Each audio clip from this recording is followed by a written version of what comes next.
behind him, and he's been dangerous. Playing full forward at the moment. Peter McKenna is celebrating a birthday. We saw him earlier tonight with plenty of his luminaries, including Sandy Roberts. What a great man, Peter McKenna. Yeah, legend bloke. Dunkley right with Nick Dacos, but Nick finds a way to be loose out the back, running that arc, so familiar this season. Sets it up for Membry, plenty against. Andrews killed the contest. Wilmot, Neil. Wilmot's the runner on the way out. Dunkley plays the outside. Fletcher sees it come over the shoulder. Rayner's rapidly gone forward for him. Puncher made the spoil and sees it out of play. Great effort, Puncher. You're going to leave Logan Morris behind on his own. Inside forward 50, he just went. There was no hesitation. He left the most dangerous forward on his own and punched the ball out of bounds. Great effort. One of a handful of thoroughly inexperienced pies out on the field tonight. Rayner on the turn. Flings it high. Now Lohman stayed down at the front and Howe didn't hang on. Houston tidies it up. Cameron was set a bit of a task and Lohman stayed on the huts.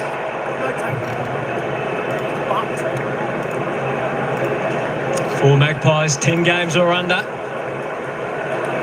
And doing the job for Craig McRae. Dacos couldn't quite release as desired. Wilmot's getting plenty of the footy. McKenna stripped of it. Rayner. Again, no room to do anything dangerous or devastating side, but I was hoping Zorko put an end to that hope. And now Neil tries to craft something more purposeful. Fort was up to take it and then just goes long on the blast. Morris, front position, hard to stop. What a player he has become already. He didn't like something there that Liam was punching on about. Just see how early he jumped, Jace. Yeah. So you got a young player playing on a up and coming star. He just jumped that early, and Puncher wasn't able to get anywhere near it at the end. This has taken the ball. You hear it all the time at the highest spot. He is just brilliant, this one. Absolutely brilliant. He's number one in the AFL for scoreboard impact. So he's had 16 goals, 6 in assists. You add that to his 56-goal tally, and that's how you come up with the most impact in all this. And he's only 21 years of age. What a player! He's delivered his second.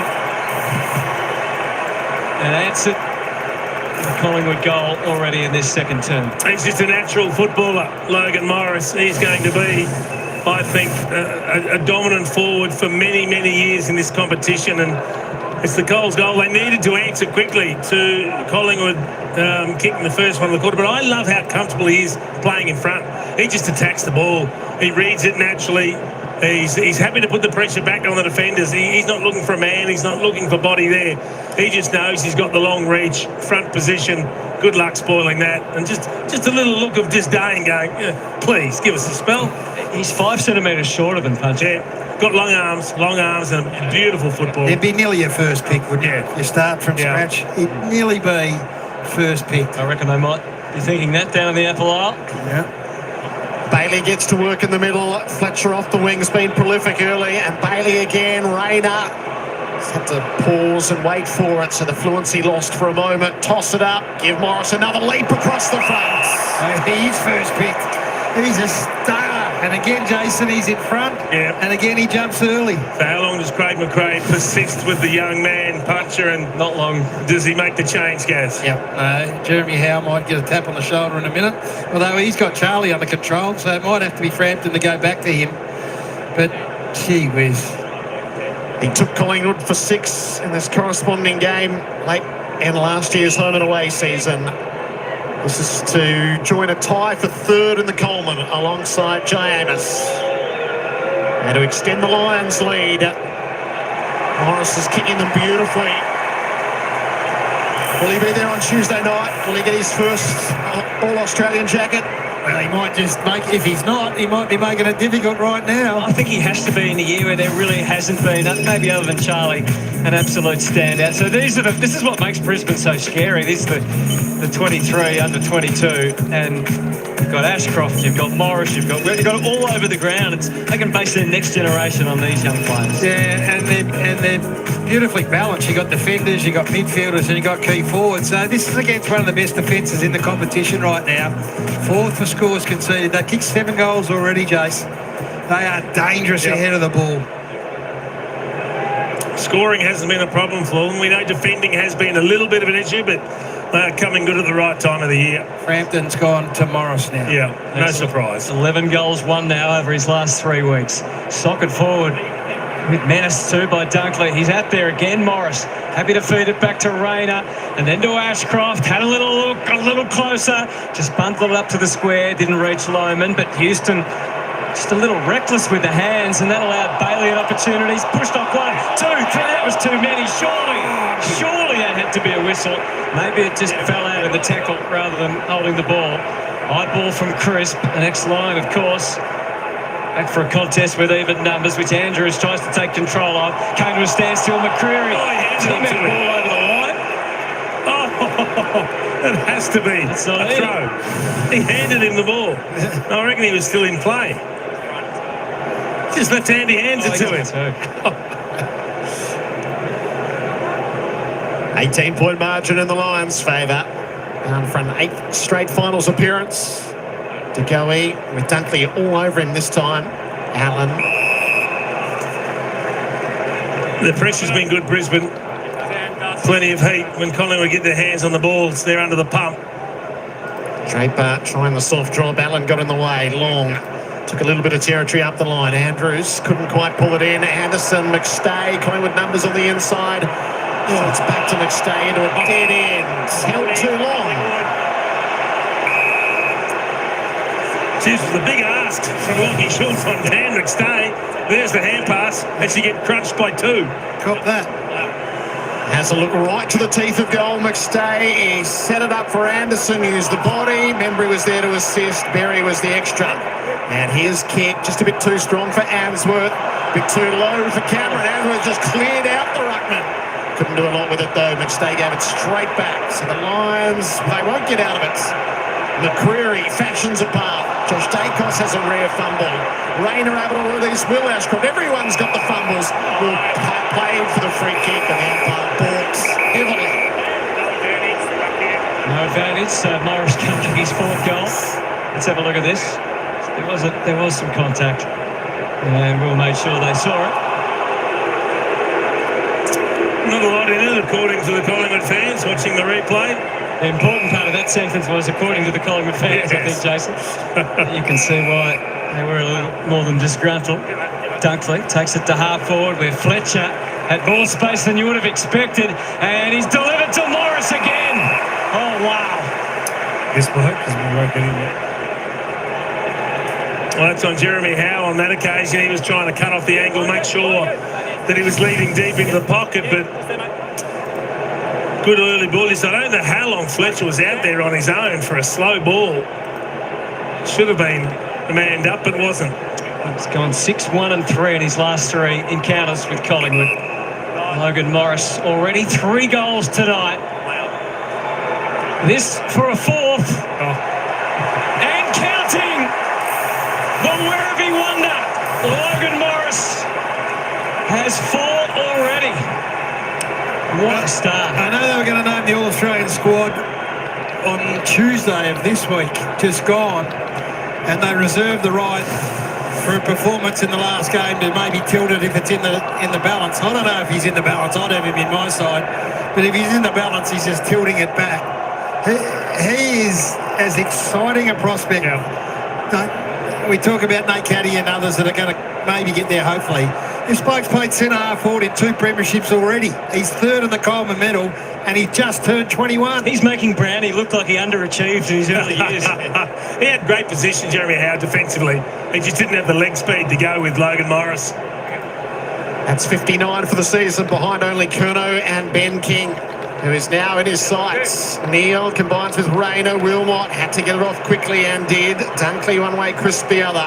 Dunkley's a terrier after the footy. It spits out, though, the way of Nick Dacos. And he plays it perfectly for Hayes, who just had to stand and wait underneath. He's had a look back in boards. Nick was pretty keen to get it. To go eat. Just couldn't quite handle it initially, but has enough time and support. Side ball them all. He took on Bailey and lived to tell the tale. Steele lends a hand. De Goey. This is a bit laborious. De Goey to the hot spot for Membry. Gallop made the spoil. Allen held up. Blood rule coming here. DeGoey with a nick on the eye. I'll need a good corner man. Charlie's on 66 goals for the season, Charlie Curto. That's not going to be in reach for Logan Morris. Somebody's lost a boot. What's he on now? 59.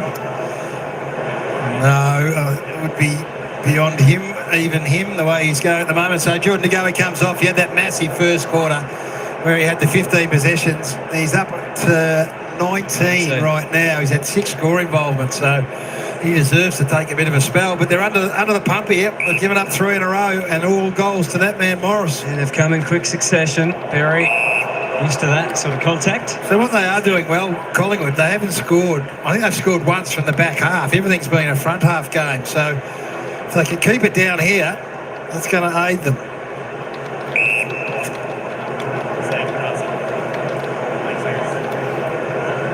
Little percentage watch, Shadow. Yeah, bottom right of screen. As you said, Hawthorn fans in particular, we're watching that closely as they take on West Coast on Sunday to try and make up, as long as they win, make up that percentage. Came in a rush to Howe. He couldn't quite handle the force. McKenna happy to get back to Lohman, buy a bit of time, get themselves set. Collingwood know where it's coming. It's coming to Morris. 2 against him this time. Frankton outsway. He was up in the air a long time. Now he's got some players here. He just had to find them on the wing. Swaddling was there. The run from Josh Dacos. Now in the one sleeve goes past. They're going to get 50. Lohman just ran straight into the protected area. McKenna said, surely that wasn't me. And the umpire said no. That takes Swaddling. Well, the man on the mark will be inside 50. So McStay and Memory have been pretty much a non-factor so far. As we've all noticed, this kid's just a way about him early in his career.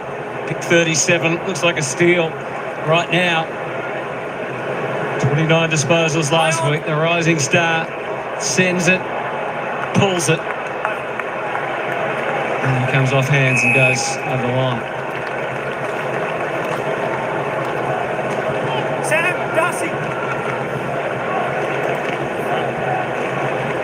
Third place goes through the SCG to face an undermanned Sydney team in a qualifying final.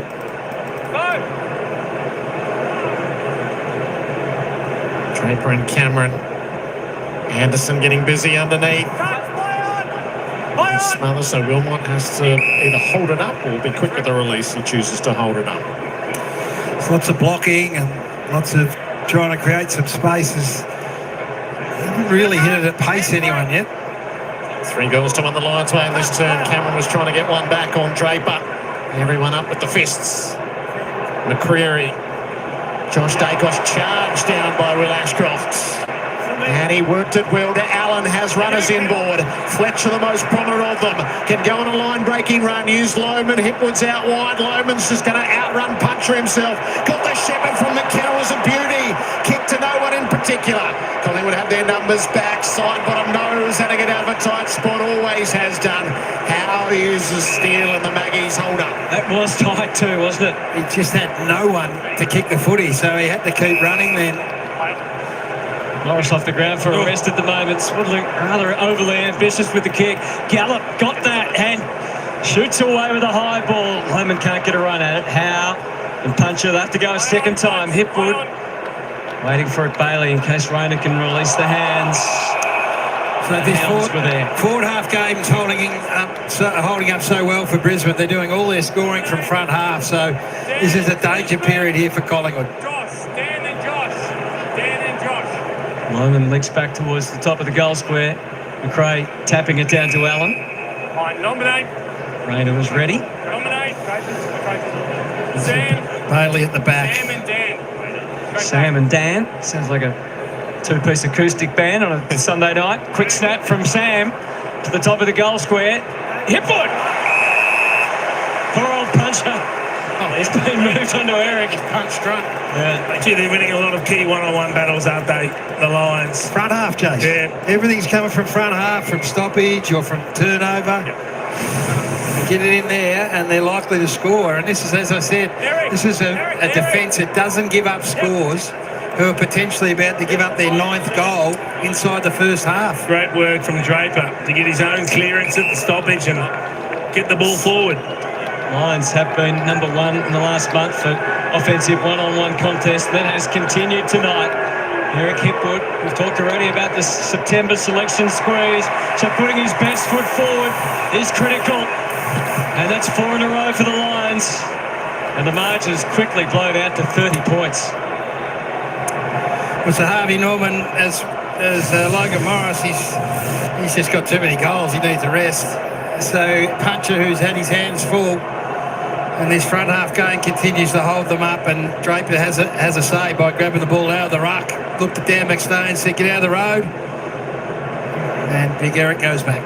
Let's get down to Cameron Mooney. Well, a bit of news down here, Hutto. Scotty Pendlebury out for the rest of the game with the knee bursa, we have been told. So we won't see him now for the rest of the night. We just see him there sitting there with the jacket. Scotty Pendlebury out, knee bursa. We wonder whether, as this game rolls on, and if it does get out of hand a bit, whether Nick will come to the bench and spend a bit more, all the speculated resters that we talked about. Draper out the front. He loves nothing more. Didn't get it the way that he would have liked. Houston's free kick. It's a good win from Houston against the taller opponent, Hipwood, but what can they do in possession now, the Pies? They'll find a way to work their way through the defensive zone of Brisbane. Much discussed. His role of the Pies, Howe and Frampton on the gallop. Checks his kick to centre half forward, a bit short thereof, and Wilmot got in the way. Not getting a contest on any of those long balls, Gaz. That's not helping him at all, is it? Bailey penetrates perfectly. Oh, Hipwood, you would have said couldn't help it, Mark, but somehow he managed not to. Howe and Swaddling on the way out has a bit of space in which to work, and Hayes with footy in hand. Yeah, well, for one of the rare times for the year, they're all over the shop in their back half, Collingwood. Yeah. The ball comes back in from a front half turnover or transition, and then all of a sudden they're everywhere. They're 6th and 7th. One of the problems they're having is the ball's rebounding too easily from their half-forward line. I mean, Brisbane, they get it at half-back and they just go. They've got numbers, they're moving the ball quickly, and it's opening up the Collingwood defence.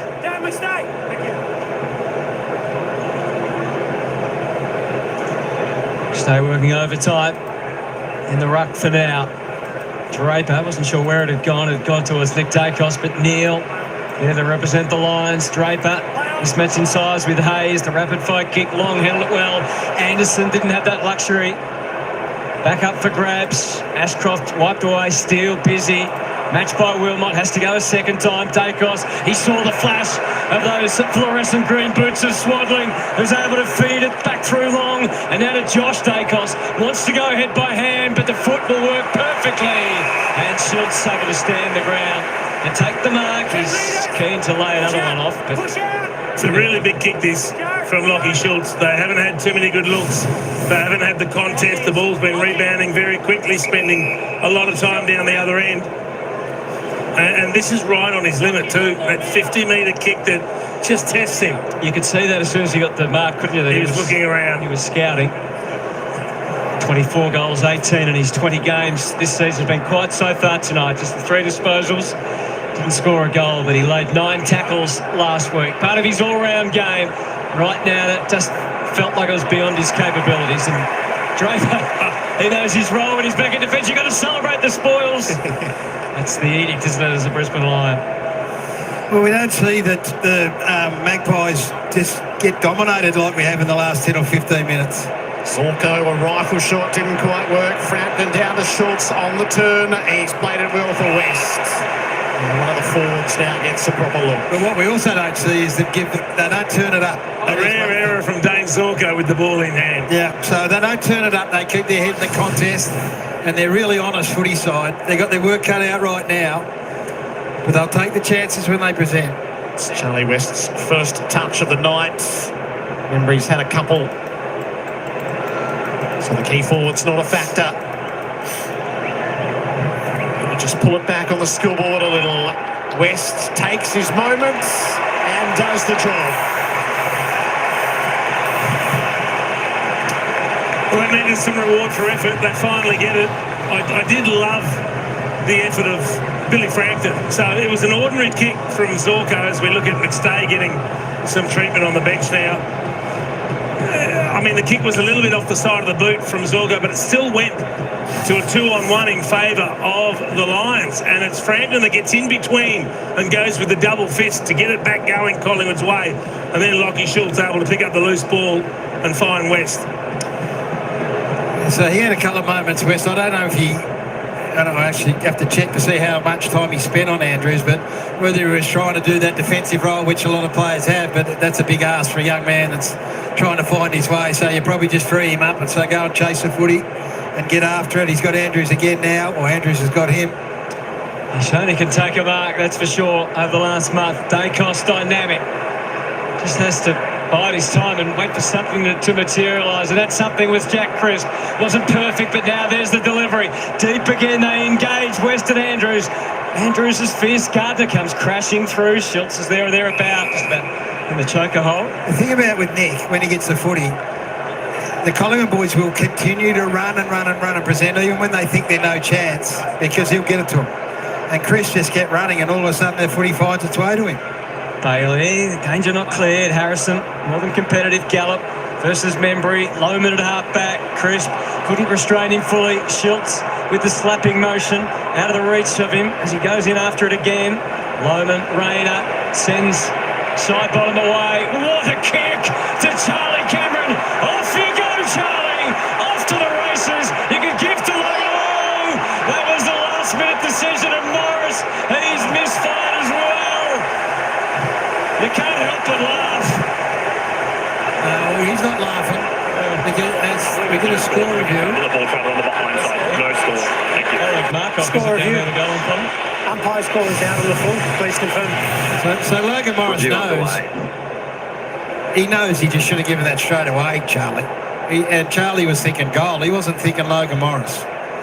And Jared, over to you. No, I'm not buying it tonight. We know they're not supposed to do this. Gee, the chase from Swaddling was good though.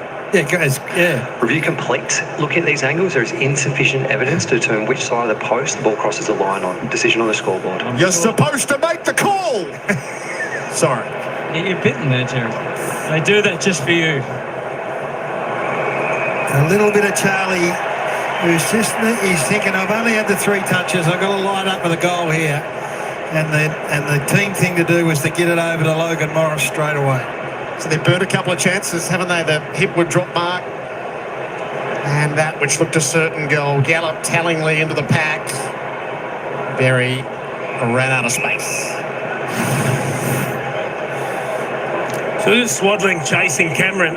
He doesn't give up. He keeps going. And then he puts the pressure on, and then he makes Logan Morris kick it quickly, probably quicker than he wanted to. Fine effort. Keep each other away from it. Neil. For Allen to have a leap at. Steal back to Just that little look at Allen and Hipwood. Yep. Hasn't found a lot of it. Jared, he's had the 3 possessions, Oscar Allen. Hasn't hit the scoreboard as yet. Gets an opportunity here. Only final he saw was a losing elimination final with West Coast. So Sam Draper, he only saw a losing elimination final with Essendon. They're the only 2 non-premiership Lions out on the fields. So much to play for. Oscar Allen in his 11th game with his new club. Unloads, leapt into it, gave it the lot. Brilliant ride. Do you know he had that in him, Chief?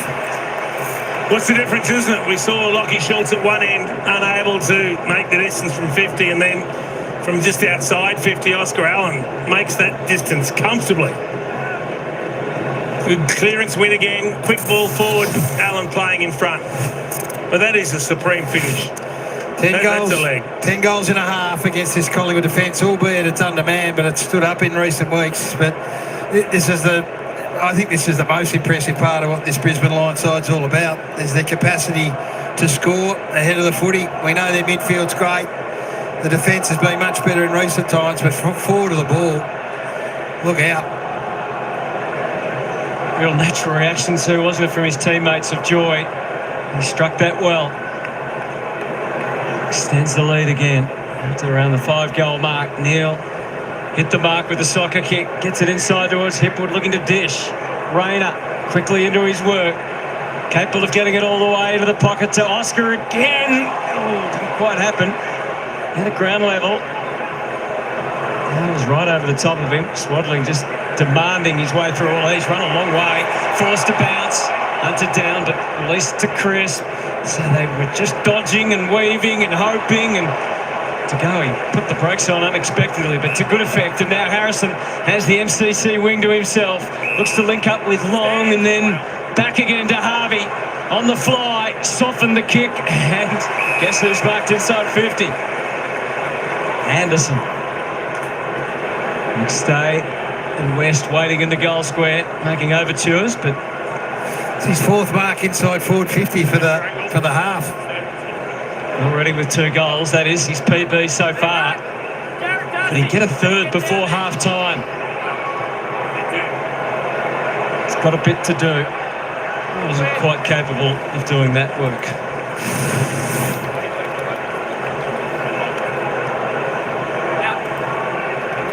And he just took one short step at the end, fearing Fletcher was coming back into his path, Allen. Zorko on the switch.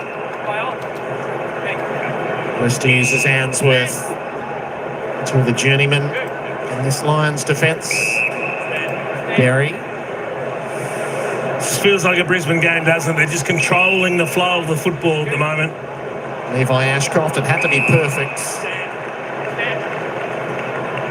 Levi with the fingertip up. Just happy to absorb what's ahead, pick out the right targets, build the ball. Dunkley's turn. Played every game this season, one of 9 Lions to do so. Levi's played every game since he arrived at the club. Will has it at halfway.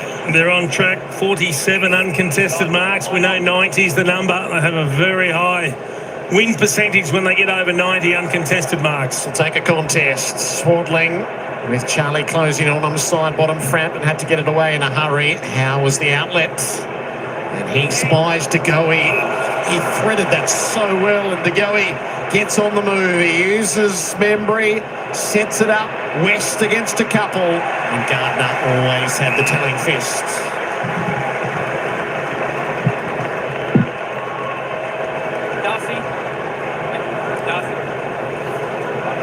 Isaac continued to handball an even ratio with their kicks in this quarter. Brisbane much more a kicking team, as we've discussed, with their possession footy. Ford got free and tried the dish but couldn't. Is that Pryor? Oh, he had the opportunity to give a hand pass. Chose not to. Very lucky, Darcy Ford. Very lucky. Interpretation changing a few years ago, but liberties taken there. Steele, high ball, Membry, got it. The 2-foot jump. Part of the kit bag, and he's hard to get around. It's been a quiet first half, Tim Membry, just a couple of possessions, but an opportunity here to kick a really important late second quarter goal, something that they can take into half time, just narrow that margin a little bit. 20 goals, 14 from 13 games against Brisbane previously. 1 goal, 2 in that preliminary final last year. Tim Membry, as we said, it's been a dry spell for him in terms of accurate goal kicking from last week into this, but he gets it right. And that's exactly what Collingwood desperately needed. Just on the half-time siren. Gritting the teeth and taking the Magpies back to within 22 points. Yeah, which isn't an unassailable lead. 22 points, we know in the modern game, can be eroded very, very quickly. It was an important kick. I mean, the problem is for Collingwood is that Brisbane have been so efficient going forward. 10 goals, 3 going at 50% from their 26 inside 50s. But Collingwood aren't far behind, 23 inside 50s, 11 scores. So both teams scoring. It's just that the majority of the scores for the Lions have been goals, whereas Collingwood have missed a few opportunities. So territory, a big part of this game, and it's pretty even at the moment. Magpie Army Week, 113,362 of them. It's been 5 goals to 3 in each of the first 2 terms. Brisbane now. It's not going to amount to anything unless Lockie Neal. It's a stat, so he'll kick it tall. It's there to walk. It's a number, Jared. Okay. It's a number. What's this? Yes, It's a midfielder. 16. There's a world in which he's playing in front of his new BFFs tonight. Touring the facilities. Push out, Ken.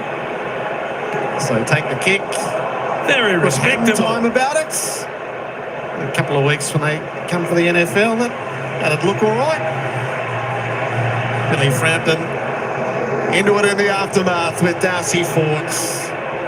Umpires just to circle and see if they can get calmer heads to prevail. 22-point lead at halftime.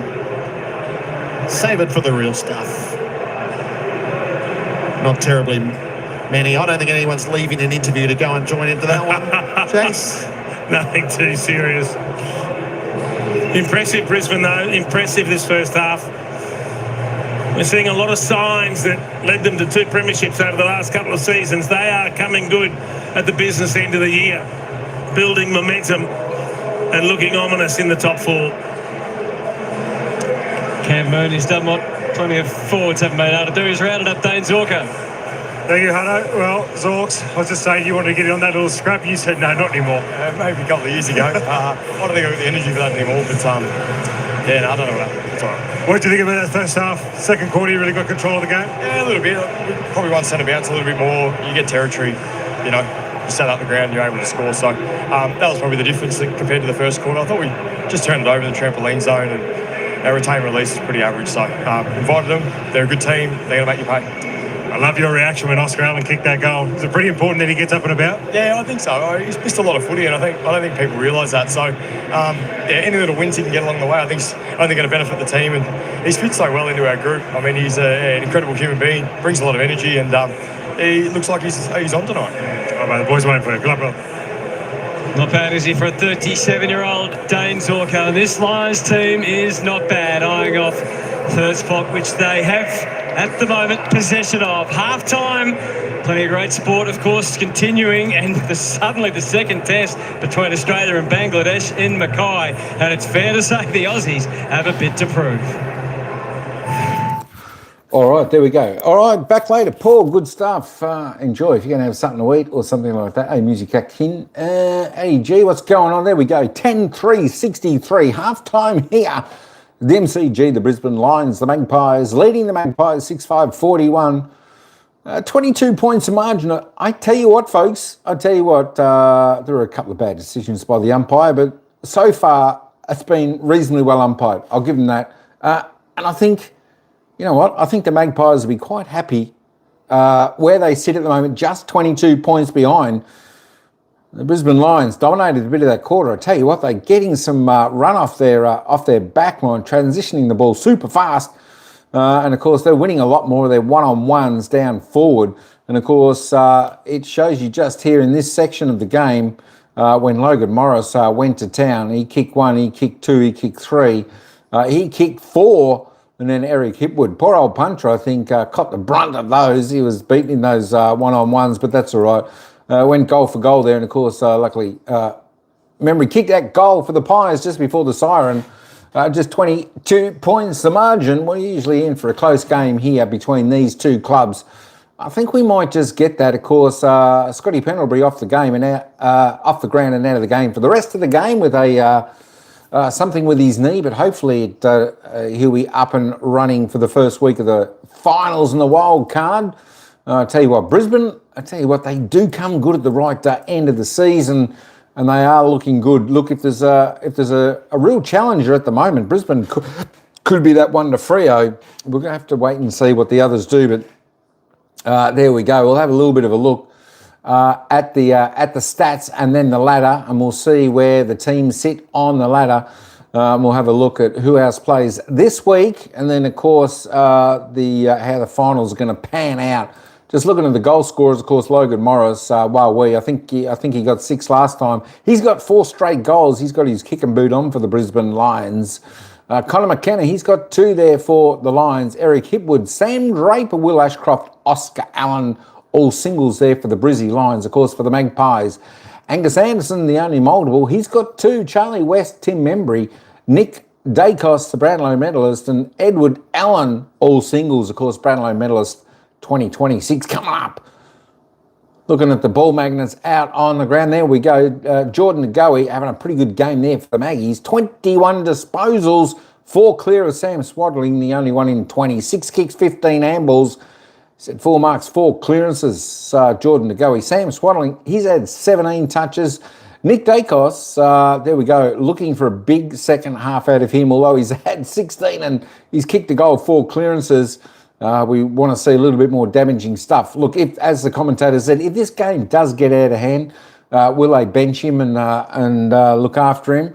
We'll just have to wait and see. But look, he'll be still hopefully getting a Brownlow vote at least in this game. Rowan's still 15. The best for Brisbane Lions is Lockie Neal, soon to transfer apparently to Collingwood next year. But he's the Lions' best on 15 with 7 clearances. Great addition he'll be. Jasper Fletcher, 14. Josh Dacos next best on 14 for the Magpies.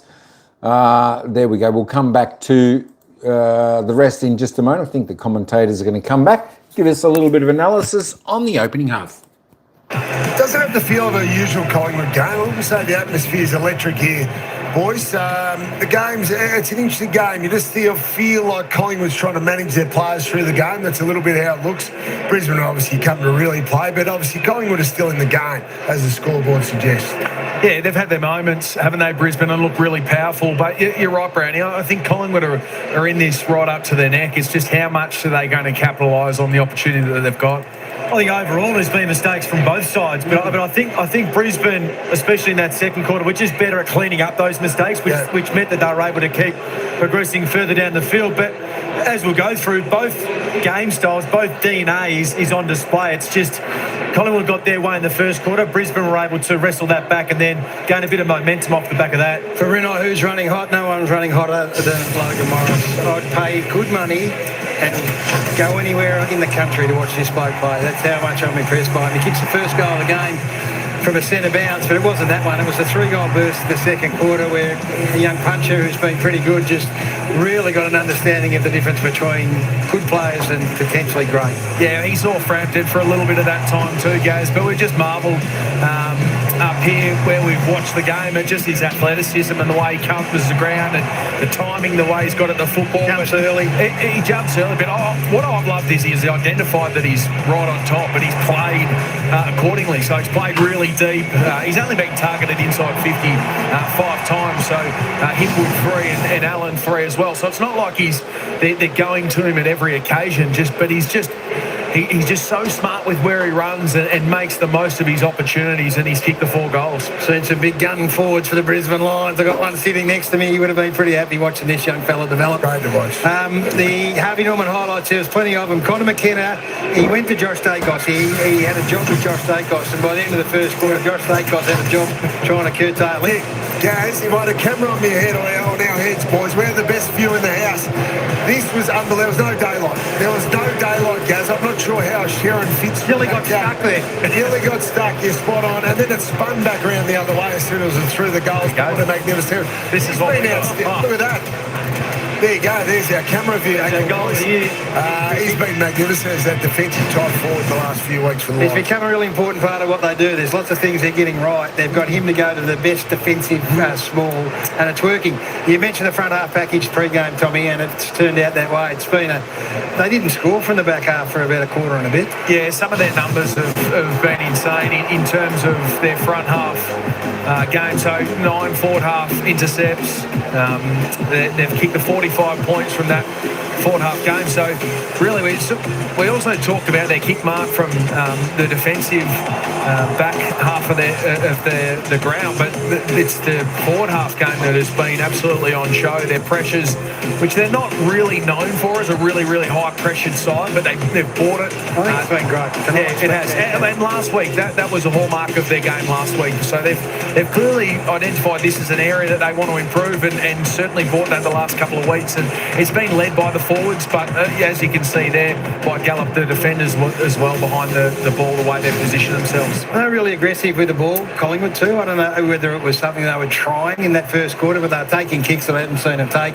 And it lends itself to this sort of a number in the end. If you don't quite get it right, you get opened up by the best sides, and that's stark right there. Well, they had to be good at that front half game because, especially in the first quarter, they couldn't transition the ball. I thought Collingwood did a really good job defensively. So that part of their game, you could see they were frustrated and forced them down the line a little bit. But this is the two teams in a nutshell. So really good measurements on how teams want to play. So Brisbane nearly 2 kicks to every hand pass, and then you look at the Collingwood side, just want to be handball happy, which then feeds into the metres game by handball. So it was a really big first quarter by Collingwood. It looked really easy to get through, but what Brisbane did in the second quarter was really try and come forward. But this is classical Collingwood, really buying into the numbers around the contest. They don't stretch themselves too long. They try and hang around the ball carrier, and Brisbane just didn't get their roll-up defence right in the first quarter. You could see there a lot of those roll-up type of defenders were just that half a second too late, which meant that Collingwood were able to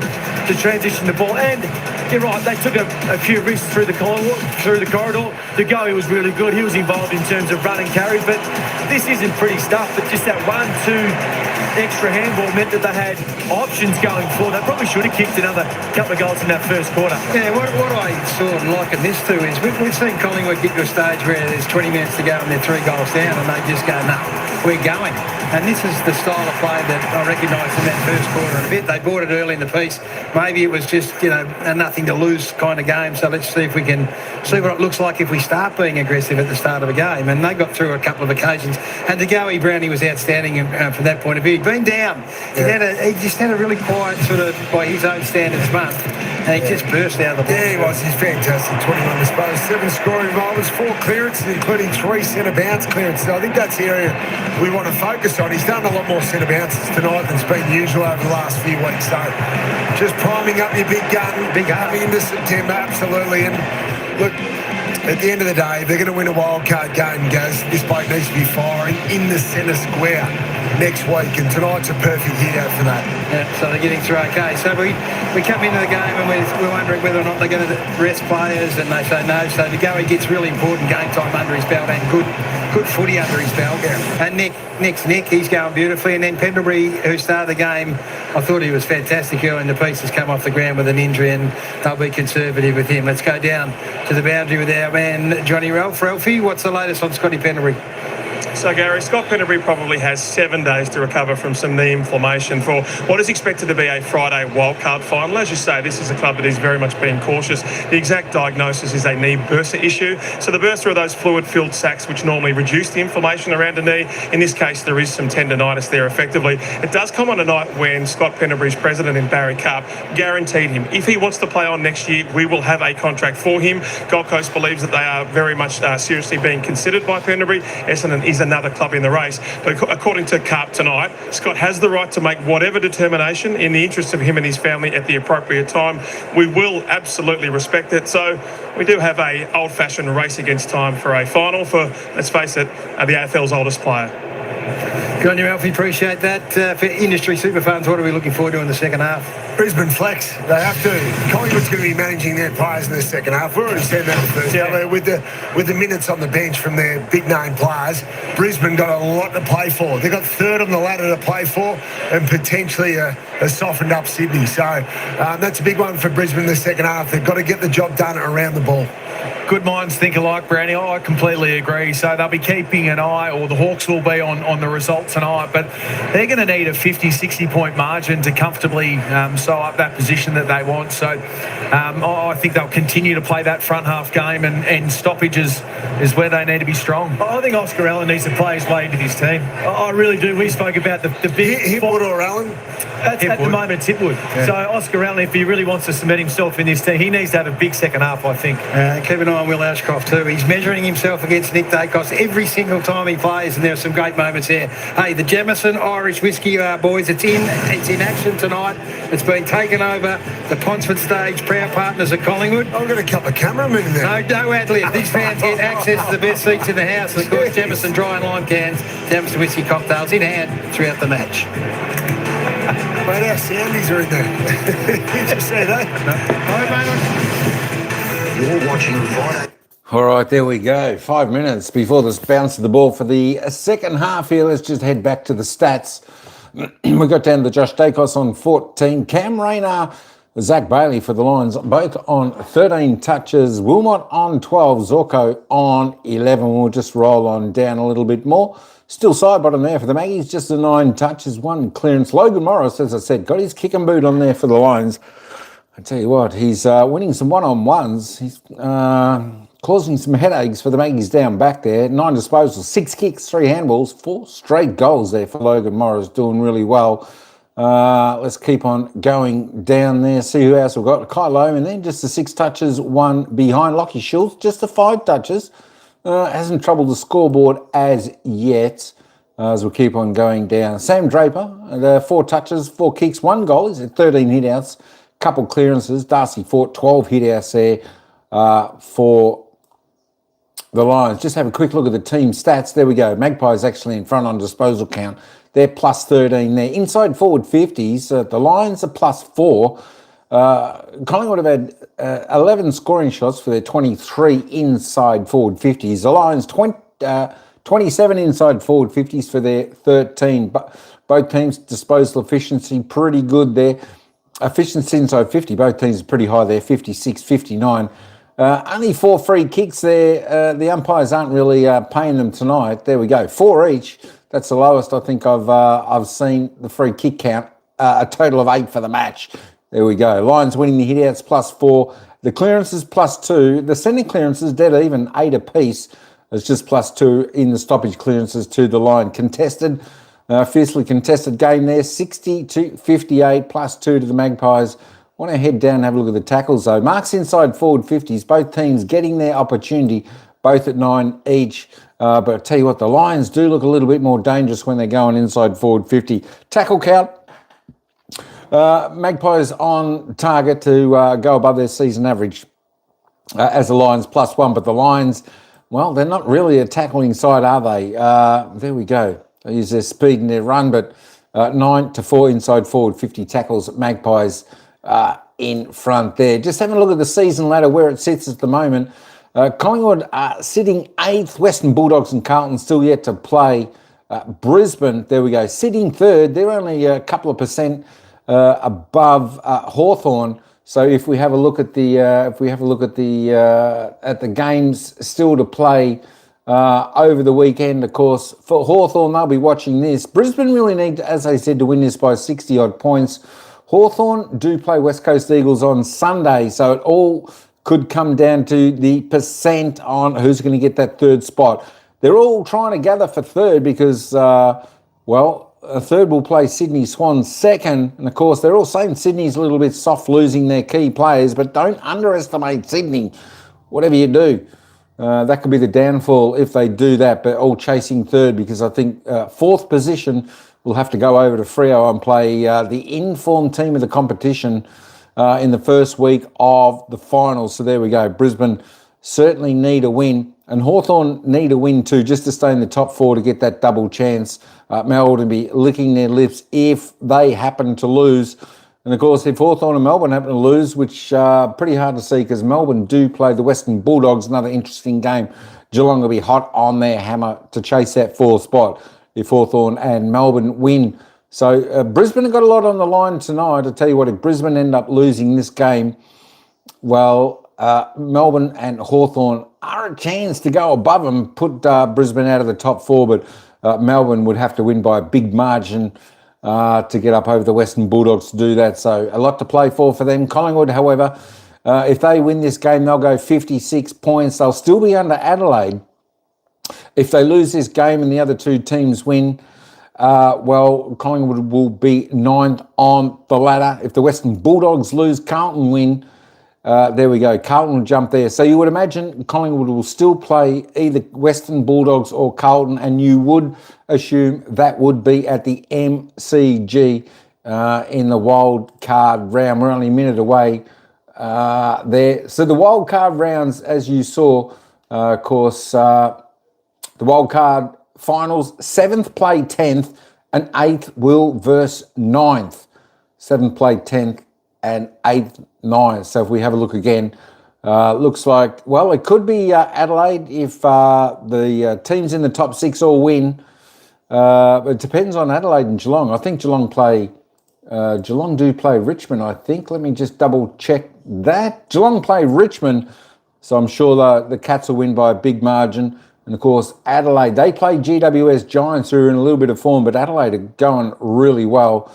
That is. The only thing is, folks, Melbourne could actually drop out. So Melbourne could end up 7th if they don't win, because you would expect Geelong and Adelaide to win, of course, with Adelaide's percentage better than Melbourne's. That would put them above them, and of course Geelong above Melbourne. So Melbourne, most likely the team in danger. They need to win if they want to stay top 6.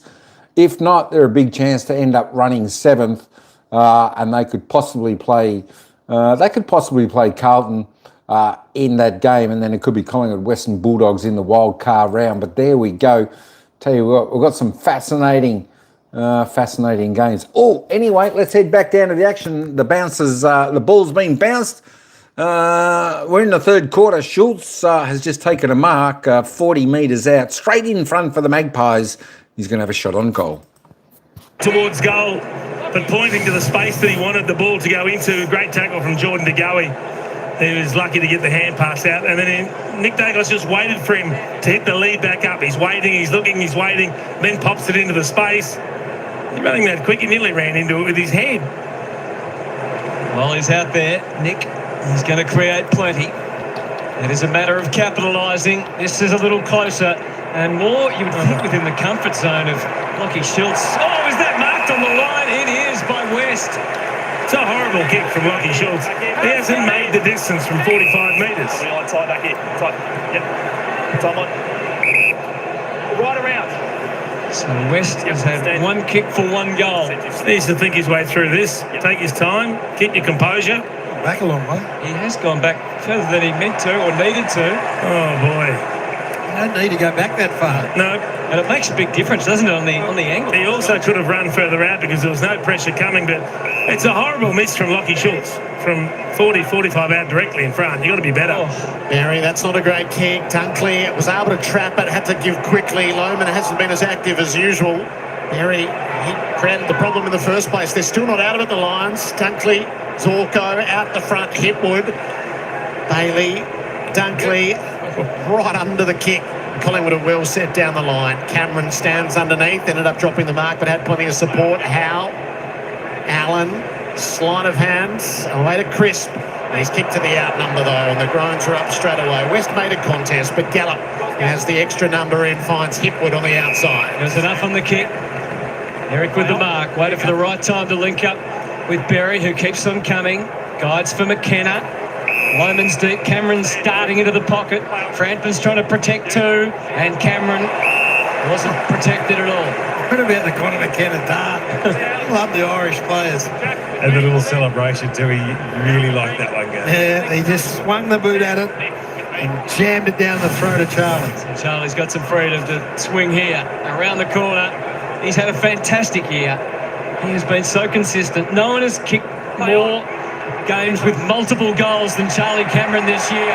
And he shows how number 49 is just fine. And the Lions get the first of the third quarter. So you've got this situation where Brisbane need to keep winning and want to win as big as they can. Yep. And it doesn't really matter to Collingwood. So you might just get this perfect storm in a moment. The Harvey Norman replay will show this. That's Irish. I don't know whether he was going there or over the back to Logan Morris. He'll tell us unequivocally he was going there. And Charlie took a rocket on his chest and then finished in the manner that we know Charlie can. So we've got this situation where now the margin gets out over that 5 goals, and you just... I know Collingwood will keep giving, but at some stage it might break. Just the difference in conversion. I mean, we saw the miss from West at one end from really close that should have been a goal, and then Charlie converts from further out, and it's been the difference all night, their efficiency in the forward 50. Back out near that 5-goal margin. Draper stepped across the line without jumping. So Darcy Cameron gives it to Houston. Sets it up to the hot spot. Andrews came charging out. Didn't quite deal with it. Answorth out the side. Steele able to work it around. Alan McStay into the dead end. He hasn't got into the game. Dan McStay, they're one that'd love to get involved a lot more. Raxa followed it down. Zorko out the side. Gallup just took his eye off it. Still able to get his kick away. Loman has a rise. Not able to bring it in. Swaddling releases Nick Dacos. Cuts it back inboard. Cameron did a good job there. McCreary, Allen, Steele. Could be the kicker. Right up to full forward. Draper is well set. And he repels. With it off to Andrews, then they start the spread. Rayner has Cameron running. 2 or 3 kicks down the ground. Logan Morris is the deepest forward. Just out of your screen as we look along the wing. Cameron took the kick. Needed to. It's a great kick. Wasn't it? Yeah, to Bailey. That opens up all the possibilities on this side. And he's got Loman ahead of the ball. That's where Zorko is able to reach with the next. Instructions are issued ahead. Morris is going to lead strongly to the footy. Was he interrupted? Legal or illegal? So the kick from Bailey inside, all of a sudden you're watching Loman up the other end of the ground, and Loman's gone. He leaves his Collingwood defender because he knows that the game has opened up, and then he gets this easy uncontested mark because Zach Bailey is able to hit a target inside on the half-back flank. Good ruck battle even before the ball arrives. Cameron, Ashcroft try to force his way through. That might have been a throw from Chris. Swaddling, reflexes from Dacos. Zorko. Oh, clever by Josh Dacos to let that go out on the full. Summed that up in a heartbeat. Dan Houston's the other one they'd love to get involved. They recruited him to be the kicker, be the distributor. He's had 2 kicks for the night. He's been an ongoing question. His coach defended him this week, said since the bye he'd done exactly what they asked, but just doesn't seem that way from the outside. Nick Dacos just threw it up in the air. Gallup, good spoil for Dunkley to work with. And Morris comes up into the pocket. Awkward bounce. Josh is there again and skittles away out of play.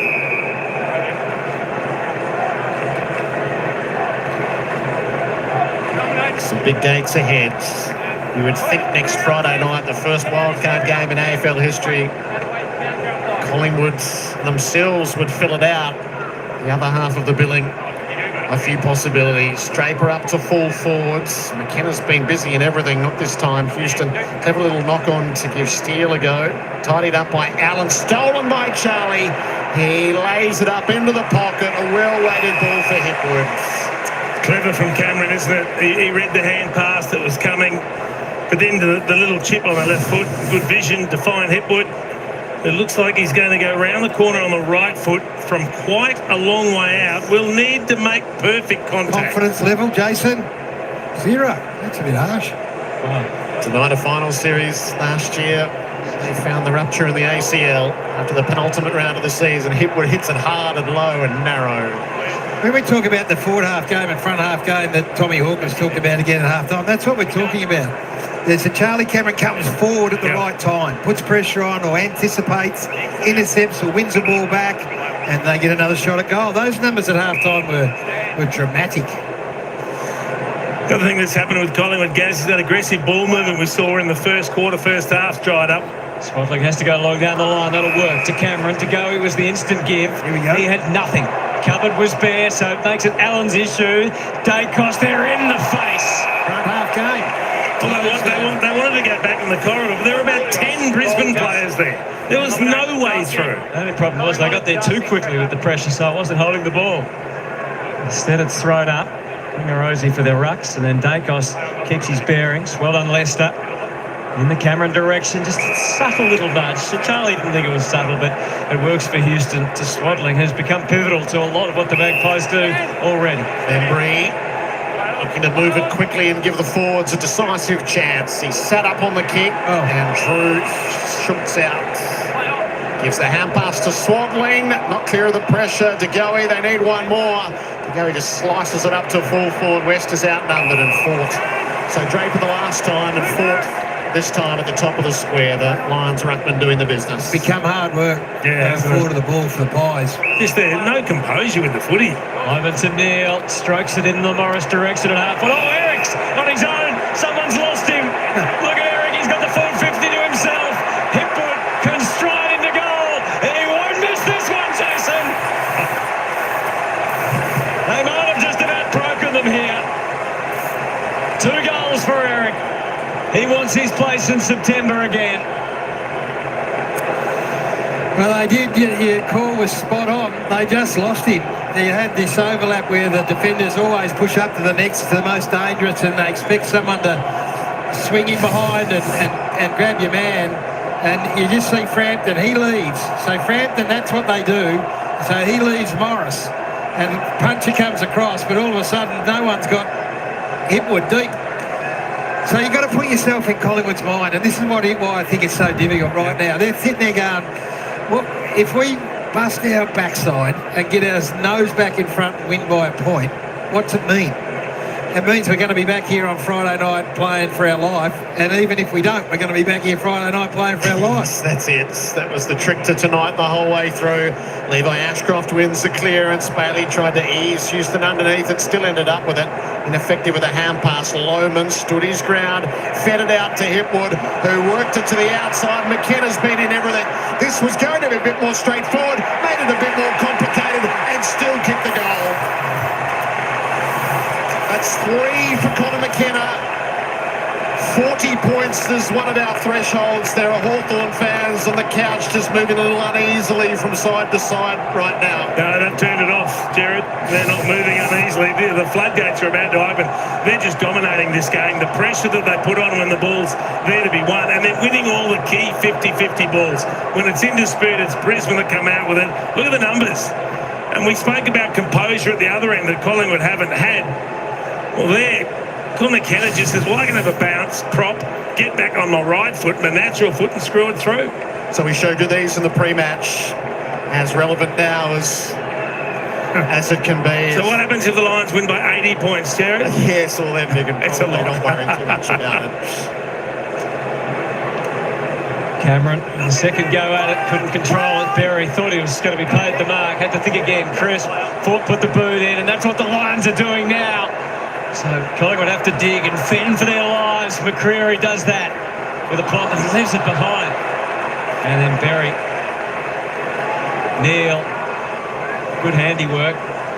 Ashcroft trying to scrape it out of there with the boot. Bit of a wild Berry swipe as well. Look at that from Dacos, one to the other. Josh was waiting for instructions, waiting for a target. West's going to be manhandled by Andrews, which allows the rolling Gardner. 3 intercept marks in a row.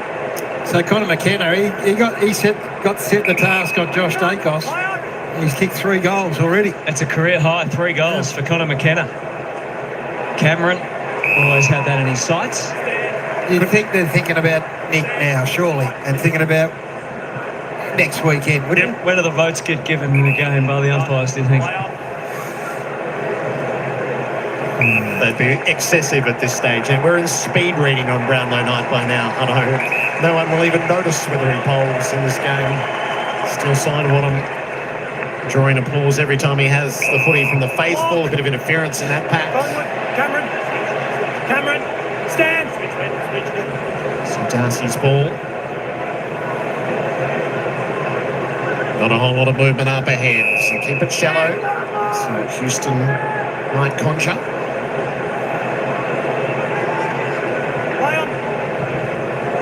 Shams then up into the pocket. Would have been a hard ball to get hold of. Berry onto the ground ball, being pursued from every which angle, given a bit of latitude. Levi put it back near the hot spot. Andrews fourth. The ruckman did well for Gallup. His kick to clear the area is a nice safe one for Fletcher. He's got Wilmot on the inside. Didn't go there immediately. So I reckon they like having Ty Gallup back in this side. Not only for what he does defensively, but the way he kicks the footy too, I reckon, coming out of that back half. He left an instant hole. That was the Carlton night, the first game that he missed. And Eric Hipwood had to fill that. It's the one aberration in the back half of their season. We've got plenty of numbers forward here, the Lions. He got them everywhere. Yeah. he does give that option of being able to swing forward as well, doesn't he? Which is always handy. Yeah, absolutely. He just looks more and more at home in the back half every time he plays. Even Gardner got into the forward half. Eric has a fly. This has just got a night. Just start to feel good about yourself. All those who are looking for a bit of form, and Lachie Neale.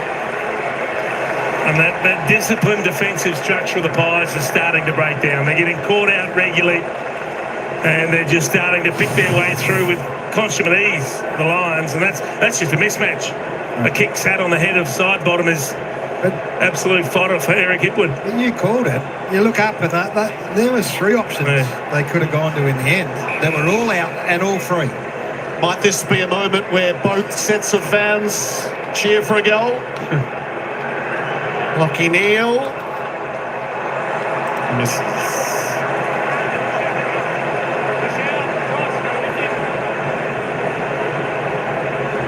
Swaddling took off, then had to reroute quickly.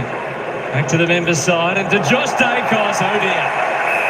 Well, you can't have a go at the young man. He's trying to make something happen. You know, he wanted to take the game on, but I just don't know if enough of his teammates were working hard enough to give him some options. So as a result, the helmeted Rayner. What we're watching is a top 4 genuine premiership hope against a wild card prospect that might push through and have had trouble beating sides that are, true contenders this year. This is one man that would like to really get going. He's traditionally been great in second halves of seasons and second halves of matches. Actually kicked more goals in the first half of this year than the second. He still seems to be playing better in second halves than first halves for whatever peculiar reason. When he's hot, that's for sure. And they're doubling them at the moment. He's 3-3 to behind in a very lopsided third term. I love that from Swaddling. It didn't dent his confidence. He went back and took the next kick out after kicking one out of the full. He's going to have it again. Finds the kick to Puncher. Swaddling keeps on coming. Up to the wing. Schultz, awkward ball and got bowled over. No free kick, so Answorth pumps it straight back inside. Rayner had the ungainly fly. It was every bit of unrealistic. He was claiming it was his free. 6-1 clearances in favour of Brisbane this quarter. Franton measures that off to DeGoey.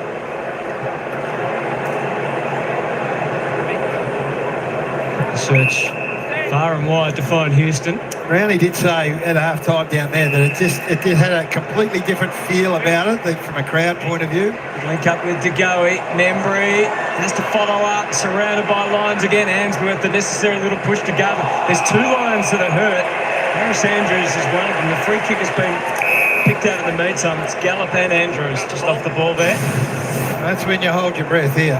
So Gallup coming back to fly the footy is probably not what you want against your captain with about a quarter and a half to go before the final start.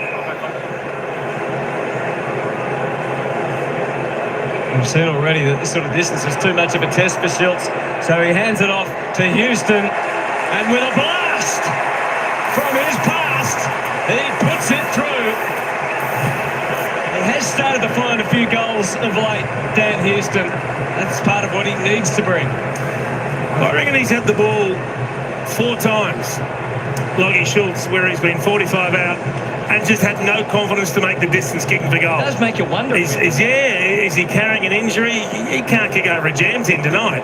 But he was very happy to give it off to Dan Houston, who we know is a beautiful kick of the footy. I must say, you're in good form, Jason. Oh, well, it's been interesting to watch. He's looked so out of sorts with the footy, Lachie Schultz. And we saw one from 35-40 directly in front that didn't make the distance as well. I suspect Collingwood fans thought they're going to see a lot more of that. Yep. Dan Houston coming off that half-back line and swinging around the back and drilling goals from outside 50. So it'd be good for him to finish strongly in this second half. Really quiet in the first half.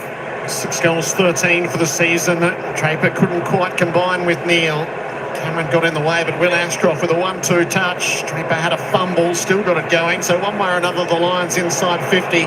Forts run up and passed it, cleared the way for Lohman at the back. Paddled and gathered cleanly. What might he be able to create? McKenna again. Oh, he can't miss! Connor McKenna is kicking the most outrageous goals.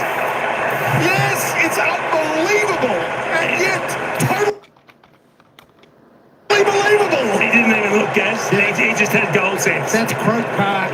That is just him at Croke Park and dreaming as a kid. There's Lynchy's mate. That is a classic Gaelic around the corner kick that he probably had been doing all his life till he got here. He's now kicked 4 goals playing as a defensive small forward. It's a great pickup, by the way, from Loman. But look at this. You're right, Jason. He did not have one peek at that. That is one of the goals of the year. His numbers have been lightning off in recent weeks. Is that better than his other goal, Gaz? The smother and then off the deck from the tightest of angles? Well, I say yes, because the other one, you're just throwing your boot at it off the ground. He is surprising himself. He's impressing himself. He certainly is. In awe of himself. Out of the middle, McCreary to Harrison as the Pies look to counter. Everything's just opening up. It's swinging from one end to the other. Harris might have a corky, but nothing wrong with his fist.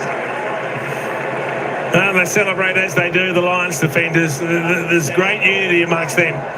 They take the greatest delight in admiring and applauding the defensive efforts of all of the back 6 or 7. Cameron down to Goey, McCreary. Bit of a blind handball maybe to the voice of Anderson. Andrews.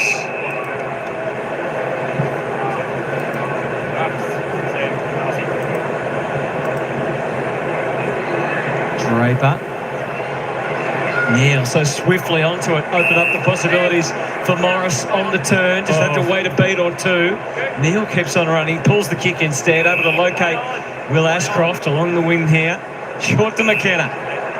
To let off, they had numbers running forward. Brisbane, they had 3 or 4 players get goal side of their opponents.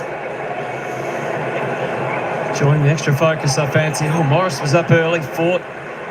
Was the most likely to mark it in the end of all that. So 4 goals, 3 to 1-1 for the term, and there's the impact on the ladder. 4% between them. Conor McKenna run around it. It looks like he's never had more fun playing footy than he's having right now. He's just running around like a little kid doing what he wants. Bailey waited underneath. Jack Hammer came through. That was to Goey. Rattled away out of play. He's going that well. He had side bottom and Nick Dacos on him at that last stoppage. That's how well he's going. Premiership sub a couple of years ago. Superfluous to needs at the point end last year and indispensable right now. Holding, blocking Neil, Brisbane. Stand, Nick! Just off the footy. Neil to even numbers up ahead. Draper's the flyer. Howard's the spoiler. Puncher and side bottom combined. Josh Dacos with not a square to spare. On the way out, Fletcher's in the duel here and he wins it handsomely against Steele. For the right target back inside. Morris got to the front but couldn't hang on. Josh Dacos finds Anderson working in defence this time. Waited to go. He decided not to take possession. The same 2 for Long. Leicester, though, he was taking possession and he gives it to Allen. Well, one of the things they have found with all the handballs that they've used tonight, Collingwood, is you're just inviting pressure. They haven't been able to link one end to the other, and in the end you're looking for fancy taps trying to make something happen, but the pressure around those handball changes has been too intense from Brisbane. They turn it over again and then there's numbers waiting in space. All in their forward half again. Yeah. All in the front half. Oscar Allen, couple last week, looking for 2 again tonight. Thumps it straight through. You just want to tune up and feel good, and you can just see that growing across the field for the Lions. So what are your thoughts come finals time, Gaz? We know how tall they are at both ends. They play 2 rucks, Brisbane. Do you play all the tall forwards, or is it a Hipwood or Oscar Allen? I suspect they're still working it out as well, but yeah, I would probably play one less than what they're playing tonight. With a McCluggage or someone like that to come back in. But with Oscar Allen, he's got a great opportunity to kick 5 or 6 goals right here in this quarter and a half. And at worst, you got either he or Hipwood sitting in the wings in good form. Hipwood was good last week. I don't know. It's an interesting one, but I would suspect that they'll go for a runner. Well, we are in new ground, aren't we, with out the sub, so it does change the equation. Yep. Dacos can't escape. That's a fine tackle, and there is penalised. That's the moment. Everything's just a little bit off for Collingwood, isn't it? Draper's just got him holding the ball in the middle of the ground. That's the sign. Sam as well. He kicks it forward. Scott Draper served him up with nice hand volley. Sam Draper, I think. Oh, how about that for thinking you could hit a target in a busy corridor? Scotty Draper. He went and played golf, didn't he, Scott Draper? He did after a very good tennis career. Very good golfer as well. Everyone thinks they can be a golf pro, though, don't they? They do. When he can, he was outstanding. These are moments where you're holding your breath. So Jordan Agoe's down on his haunches. Is that a rib, Gaz? Could possibly be Cam. Here's Swadley trying to stride out. Get it in towards West. He had to wait for a little while for it to arrive. He's done well to win it. And off to McStay, who's yet to really play a significant role tonight against his old team. And that's story here as Jordan Agoe comes off. It might be this right elbow. Yes. Keeps going to that one, Chief. Looking at the right arm, shaking the left hand. He's just got banged up. Back of the head as well. Park him. Start parking him. Yeah, I think if Craig McRae could, he'd call the whole thing off. Lions, that's an expansive kick which hasn't really panned out. Anderson, though, there are numbers around it for Brisbane to win it right back with Ashcroft and Fletcher and Charlie Cameron. Who's the link-up play over the top to Hipwood, just hammers it out wide for Allen. And Charlie kept on coming. So Cameron can control the flow forward. Lohman's in the hole. It's a one-on-one deep. He's just going to hold up. Morris would really liked it in quickly. It's a shallow entry instead. Allen couldn't quite. It'll be a throw in. So 40% goals per inside 50 at the moment, Jace, which gives you some indication of how it's opening up and how easy it's becoming. That's the third best ever under Chris Fagan. You love the way they're moving the footy too. When they do get it, they go. They go quick and they go as a team. Numbers rushing forward. Draper stole the march again. Grabbed it like a rock. And almost. And tried to kick a banana on the turn. Now that would have been special. More than double Collingwood score now. So Houston. It's a well-weighted ball for Harrison. Front on contact, all the mark. Take your pick.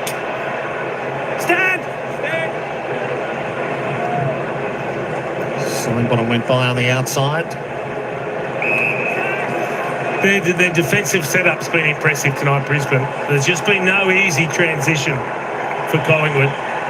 Too many long kicks to a contest. We'll draw alongside Craig Bradley next week.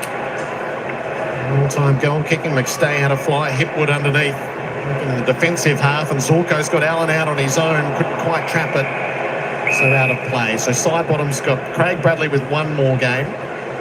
If Collingwood win the wild card and he's healthy, he'll then join Monday on 376. It's not quite going to gain entree to the top 10 because Dangerfield's going to stay one or two ahead of him. Holding Brisbane nil. Yeah, Nick Dacos against Nick Dacos. He just had him early because he knew he had better position at the stoppage.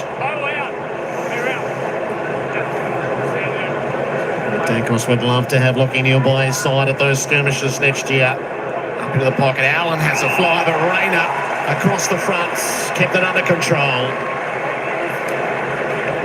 It's the other thing about the makeup of Brisbane's forward mix, isn't it? This guy can play taller than he actually is as well. That's can take pack marks. Big upside. So good, so dangerous. Won the last two premierships. And they're peaking at the right time. Got that much going for them.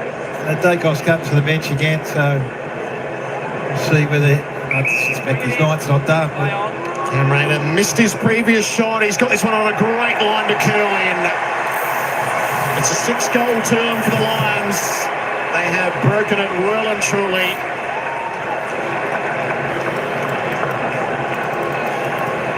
Yeah, well, this is it.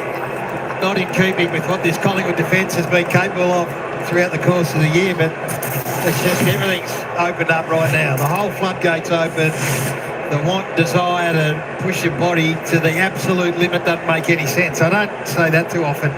Coming along to when I commentate, or when we commentate a game of footy, but I mean, if there's a 50-50 and you know what's ahead. Are you really going to put your head in the hole like you will next week? It's a great contested mark and goal from Rayner. Ugly helmet, though, I guess. Well, you know. You can see the irony in that comment. I might be able to get a picture up maybe in that last quarter. Out of the reach of Cameron or McCreary, marching wide and then straightening up the kick. McStay couldn't get there. West made a reasonable fist of it. Answorth, no exit, and probably lucky to escape the whistle. West fights the next little combat. That's a dangerous tackle, so they'll get a shot for goal out of that with Ed Allen. Against you, dangerous tackle, unfortunately. Just thrown to the ground, I think, after the ball comes out. He then West dumps him, although Allen caught one after that. Ty Gallop again, is it? Yeah. Didn't really follow through and just turned him onto his front a bit, didn't he? One arm out. Yeah.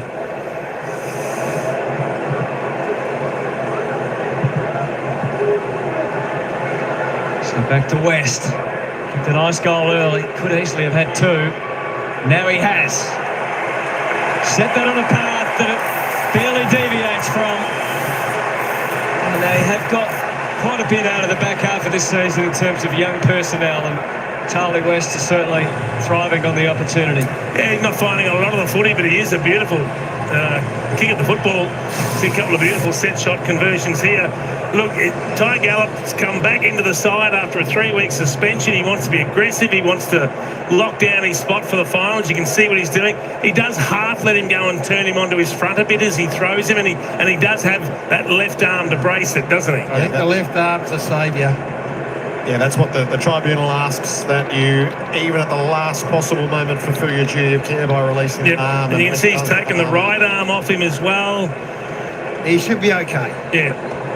His right arm comes away as well, which is a bit of an indicator. Although he would have a few butterflies. So Neal out of the middle.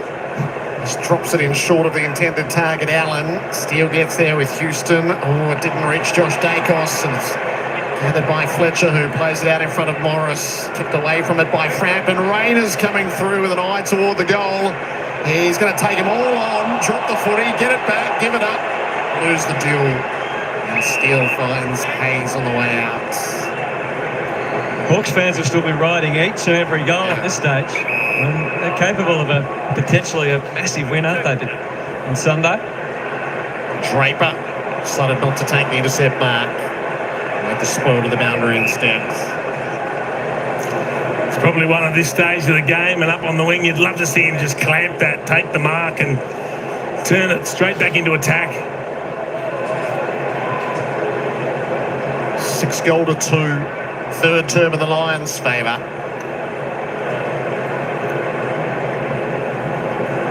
Just kept each other away from it. Neal was able to release Zorko. Takes the territory up the line. It stays in the field of play and tumbles on. Lions have a tight hold on Collingwood as we reach three-quarter time. Lions are back next week. The Lions can play it out knowing they can take the breather. So three-quarter time, Brisbane putting their foot down as they have so often in the premiership quarter. And who knows, they could be headed for a third premiership in a row. The margin is 49 at the last. All right, there we go. Three-quarter time, and this game is just about all done and dusted here. Let me just get this out of the way. We'll have a little bit of a peek-boo at some of the goal scorers and stats again, but yeah, just as I said, it's time to get Dacos Ngoe off the ground onto the bench. Make sure they stay healthy for the wild card round. And Ngoe copped a crunch in a marking contest, went off a bit sore. So hopefully he'll be okay. But there we go, 16-7, 103, 86-54. Margins got out, 49 points here. Yeah, I think it was vital to carry momentum through the last quarter into the next week. Well, let's hope they at least put a bit of a fight back in on the final quarter. But the Lions still do need to continue to press in this game, put a margin on. So that will take that'll take it all out of Hawthorn's out of Hawthorn's way. Hawthorn have to win by a fair margin, I think, to get that 4% back, 4.1% back over Brisbane. I don't know whether they're talking about like 60, 70 points that if this is the margin, they'd have to beat West Coast Eagles by. Look, that's a chance, but over there at the West Coast, I'm not sure about that. Because West Coast can put up a fight, and I'm sure they'll give it all in the last game, but that is the live ladder at the moment. But there we go.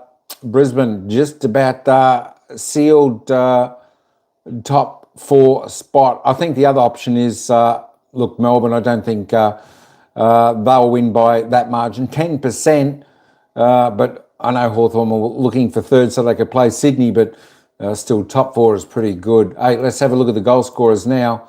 Just before we do that, it was 2 goals, 1 to the Magpies in the third quarter, 6 goals, 4 to the Lions. They just started to run away with it. Tell you what, they do look pretty dangerous, the Lions. Geez, they got some run. They just know where every player is, and they just always continue year after year to come good, no matter how they're travelling during the season. Come right at the pointy end of the season. Tell you what, Logan Morris didn't put any more on, but he's got 4 goals with Connor McKenna. Kicked a couple of spectacular goals for the Brisbane Lions. 4 each for those 2 lads.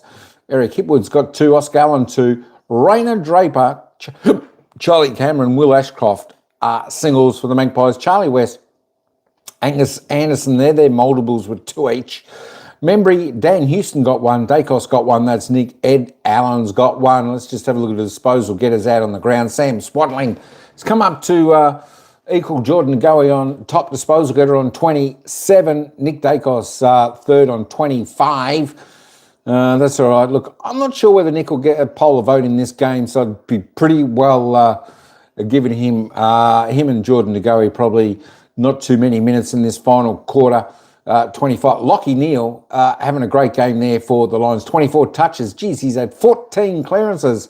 14 clearances up until 3/4 time. Rowan Steele, Josh Dacos next best on 19. Of course, Lockie Neal, the only one in the 20s for Brisbane. Zorko, 18. Rayner, 18. Jasper Fletcher, Josh Dunkley, Will Ashcroft, all on 80. So they do love to share that ball around.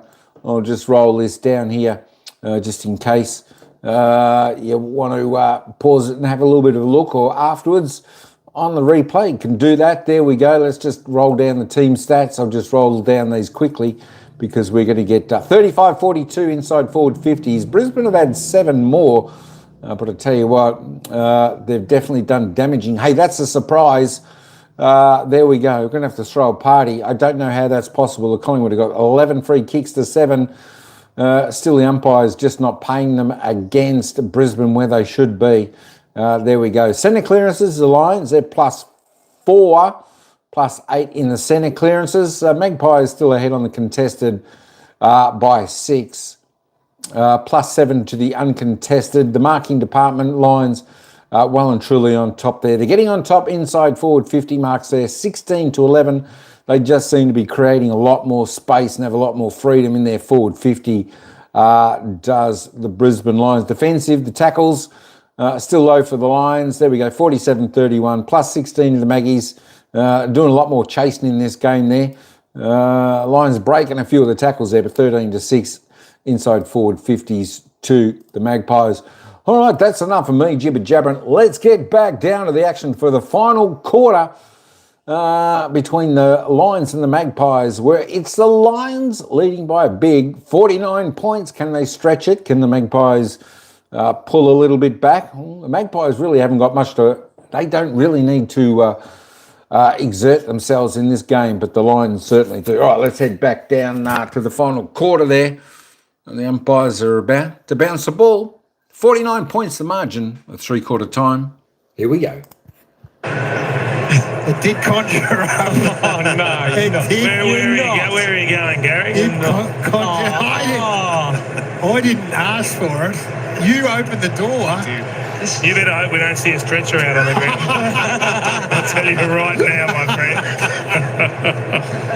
That was Leroy. Righto, let's go. Last quarter here. Yeah. Push the button, the Brisbane Lions, and then you got to be a bit mindful of the Collingwood Footy Club, how they play this out. He's starting in the middle, Nick Dacos. Yes, yep. Plenty of incentive for the Lions to get every last drop out of this. 49 points up entering the final term. Fort able to feed it away to Bailey. Sets Brisbane up for the first entry. The forwards set themselves. Decisive spoil made by Frampton. Ground ball to be won. Fort's a pretty good gather. Able to release, but not to any advantage. Although Berry gets the advantage of a free kick. Lachie Neale in that third quarter had 7 clearances on his own. He changed his mind and it's going to give Allen a look. He just got edged at exactly the right moment by Howe and Frampton to clear the way. It's expansive on the way out. Terribly effective either Wilmot every step of the way to see it over the boundary. Must have been the story of the night. No easy exits. I mean, he played himself into trouble. He had to keep going once he went, but Brisbane's ability to just go hard defensively, to press right up and just take away all the options for Collingwood exiting their defensive 50 has been outstanding tonight. Fort and Cameron. Dunkley was trying to be creative, had to have a second go at it, this time by foot. And pitch just in front of the line, stayed in. No one was really expecting that. Oscar Allen stayed viable and pounced on the opportunity. And he's got 3. And they've both got a little portfolio that they've put together tonight, Eric and Oscar. Well, that bag of 5 might be on offer still.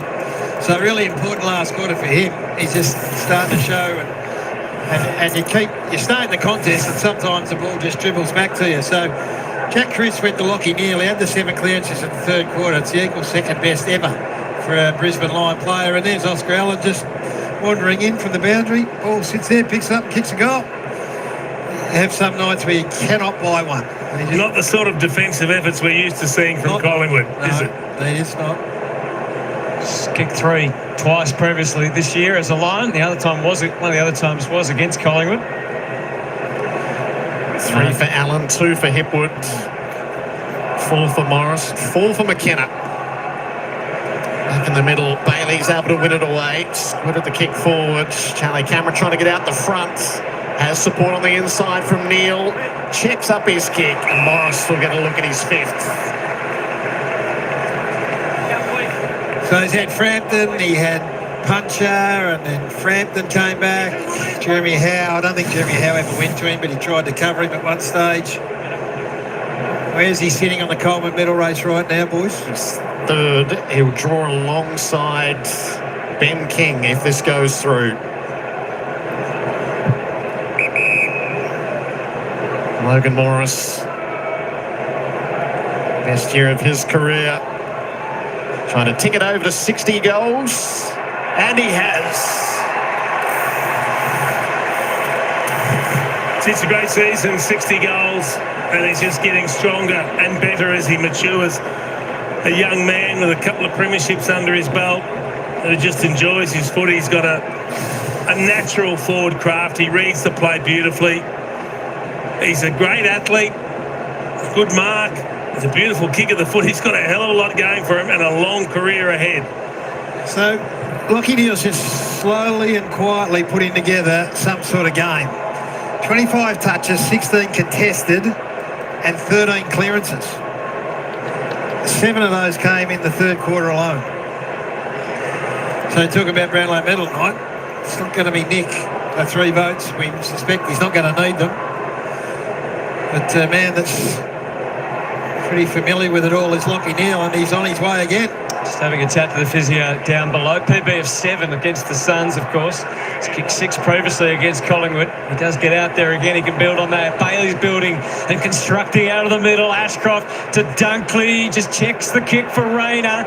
Well denied that time by Howe. And that allows Frampton to get a little loose, and he was very loose with the kick. Wilmot took the mark. No shortage of offers. I think at the back of his mind, I thought he might have taken a long shot. He goes for Oscar Allen instead. Harrison left to defend. A much bigger man. In the back. Brisbane. And he's pushed him in the back. So Oscar. Well, again, you've been talking about it all night, the forward half game, Gaz, but it was Billy Frampton who turned to exit the 50. He goes, where do I kick it? I've got no targets. I've got no easy outlet. The pressure comes and they kick the ball a repeat inside 50, and then they just force a contest, and they've won most of the contests tonight. So for a best as a Lion, the fourth goal is very much on offer here for Oscar Allen. We heard Dane Zorko at halftime saying the awareness of all the difficulty he's gone through in his career so far. He deserves a bit of luck, and he capitalises there. Kicks his fourth very clinically. This is what the last quarter's about now for Brisbane. It's putting on as many points as they possibly can to make it hard and perhaps nigh on impossible for Hawthorn, but in the process get some confidence into some of these players. And again, we spoke about the third goal that Oscar Allen kicked. He just strolled into an open goal, and now, you know, any other night he might get this, but the Collingwood player falls into his back. So he's now got 4, on his way to 5. 72 points of the 120 come from the front half. Their game is in very, very good order. We spoke to Oscar Allen on radio earlier today. He was more than aware of his lack of touch, lack of form. He said, I need to get a kick tonight. Well, he's now got 4 beside his name. Yep. So just what the doctor ordered. We're up in the territory of needing a triple-figure result for Hawthorn now on Sunday. If the Lions do run this all the way, and Will Ashcroft's got a mind to do that, disrupted and then won the play, missed Levi though. McCreary fed it up, Long brings it in. Cameron and DeGoey, he's back out there. Harrison checks it up to Anderson. Nick Dacos runs forwards. Has a look at the leads out into the pockets, right into the hole. It had to be perfect, and awake to it was Berry. To go, just wondering what he's allowed to do there. Don't move until instructed to. Bit of a change. That interpretation from early on in the year, which is a much more common sense approach, which we like. Andrews and Levi Ashcroft in game number 50. So came to the club, played his very first game and hasn't missed. Now Will, who's got this sequence of 30 plus going, he's going to have to do a bit from here. That's 21 tonight, so it's 9 straight games of 30 plus. Dunkley, the contested mark. And Neil, who's racking them up, as Gaz mentioned, Answorth has a look at the forwards, pump it up deep, see if Hipwood can get a fly at it. Just held away from it. It'll be his free kick. The defender puncher planted himself, but then didn't get back to the football. Absolutely no-brainer free kick. He looked at Eric Hipwood, he engaged him, and as you said, Jared, you can do that, but then you've got to go and find some footy. And he doesn't allow Hipwood to get at it, and he doesn't make any contact. Eric was clever too, wasn't he? Yep. He knew what was at stake. 2 goals won. 4 for Oscar Allen. He's seen Oscar kick a couple, Jared. He said, I need to get in on this act. Incentivised. Hipwood puts through his 3rd and goal number 300 of his career. A threshold crossed for Eric Hipwood. They're going beautifully, and that begs the next question, Gaz. You spoke before about you'd perhaps only take one of them in the finals. Which one are you choosing? Eric. Eric ahead of Oscar Allen? For now. What about you? He's the incumbent, I think. I mean, his game a week or 2 ago, I really liked. He's never going to be a massive, big possession winner, but he seemed to be covering the ground really well, and I think Oscar has to claim it off him. 133 points is the most ever conceded under Craig McRae. And we're at 127 right now. That is inevitable, isn't it, you think? Even Fags is having a smile. Draper, Neil took 2 to slow him down.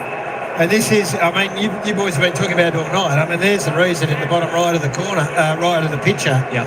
And you can watch them play, Brisbane. They know that they want to put this beyond doubt. They're playing with energy. They're playing, they're trying to win the ball back at all costs.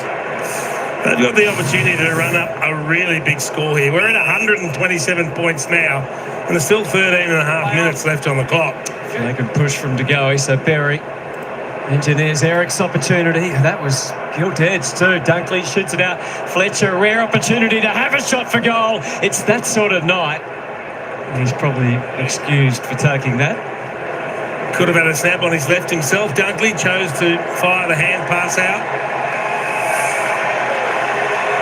Steele side on him, so from now on, Collingwood fans won't know where it's going to end for Steele. You have a Collingwood bounce out. That will be the retirement moment. So savour every game until then. Draper. He's a big presence in the competition for a player that's only just reached 100 games. It's a journey that we can all tap into. Lofted up and let them leap. Eric had front position. Frampton the spoil. Ground ball to be sorted long into the dead ends. He is part of the reason you can have a genuine conversation to say Brisbane should be a better team this year than last year.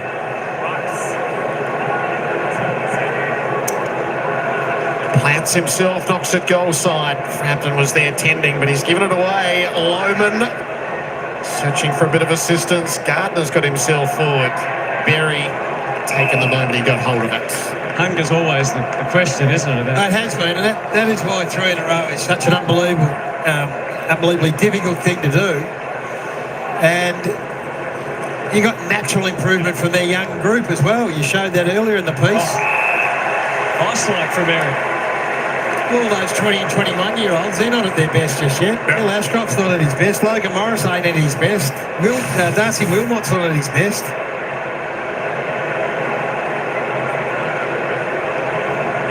Morris with 5. Allen and McKenna with 4. About to be joined in that bracket by Eric Hipwood. If he can kick straight here. We've seen him do it from a similar range already tonight.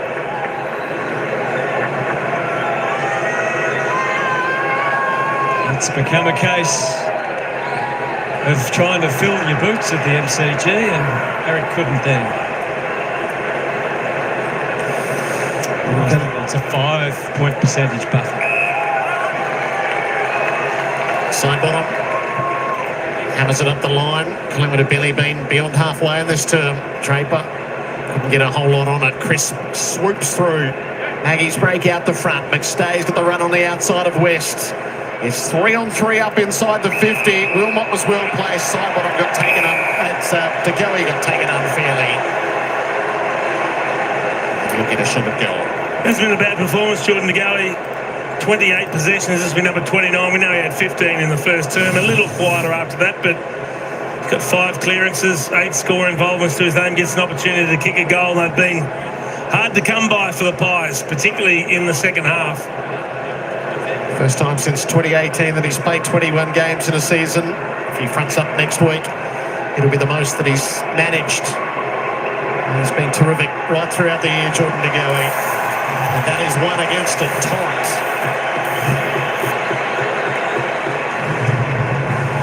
That is one good story that's come out of the night. He probably, as we talked about, the fact that his form had just dropped marginally, so he needed to play and get a bit of touch. Looking down the bench, I can see 35 on the bench, and I reckon, is that 14 Moons that's sitting next to him? I'd be surprised maybe if they both come back on, Cameron and Nick Dacos. Although I guess you then, ask Chris. They can put a pressure on everyone else, don't you? But they do. I think we are seeing right now Collingwood are trying to do a little bit of circle work if they can.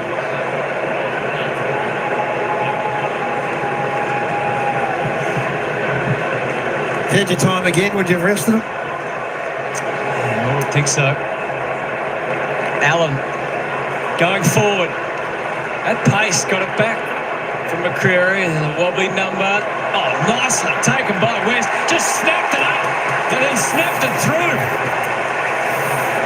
These kids won't care. He's put 3 on the board. And that gives the Hawks fans at home just a reason to turn back from the movie, Jace.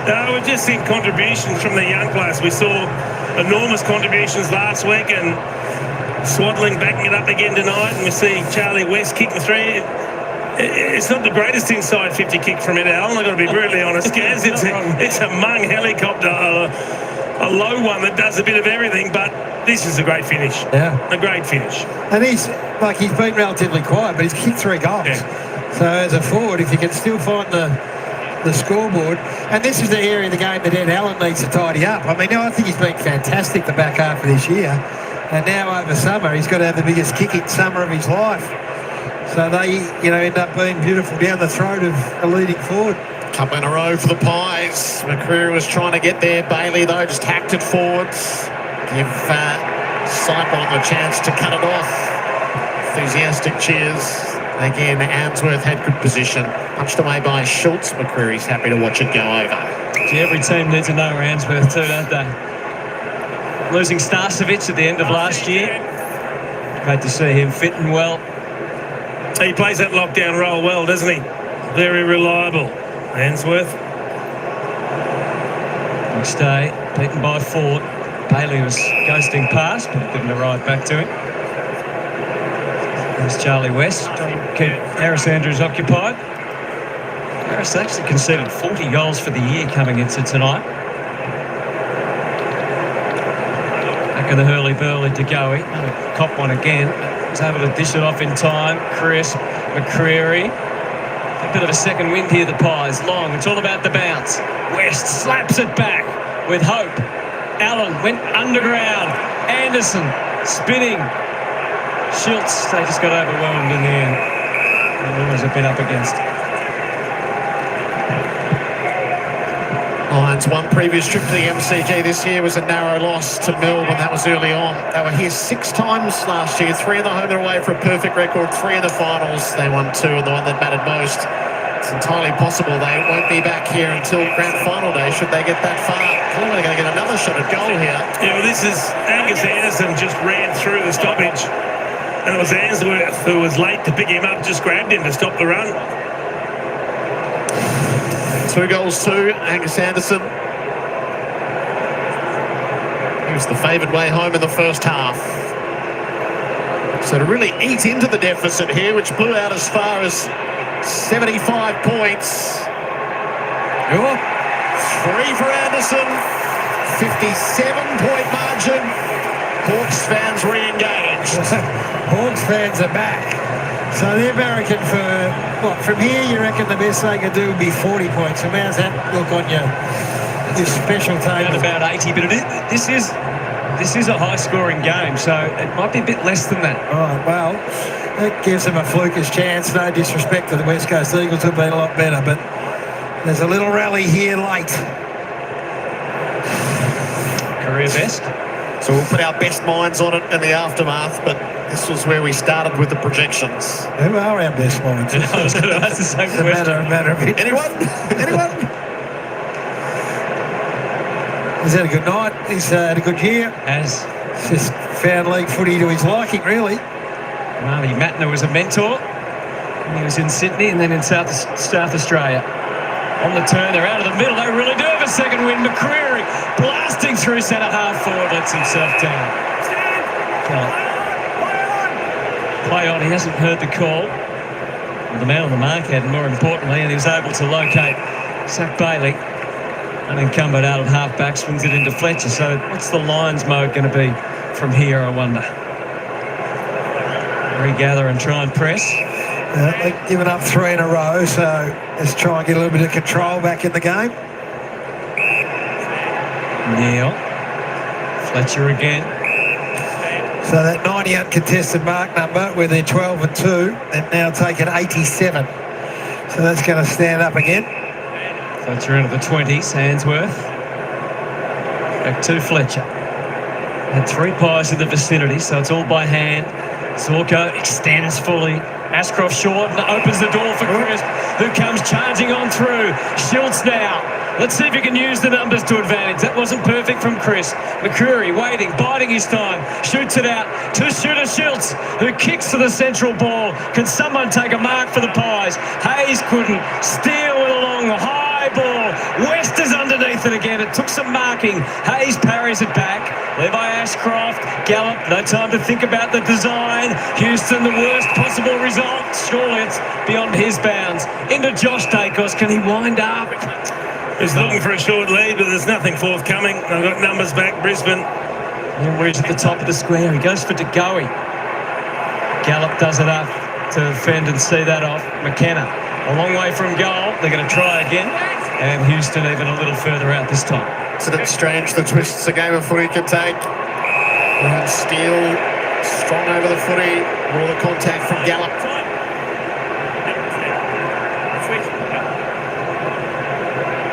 They're all milling deep.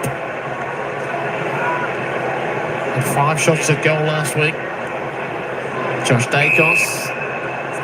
Again, not really interested in the wheel and go. Houston is. Fed the footy again. Launches shallow. Throw it in.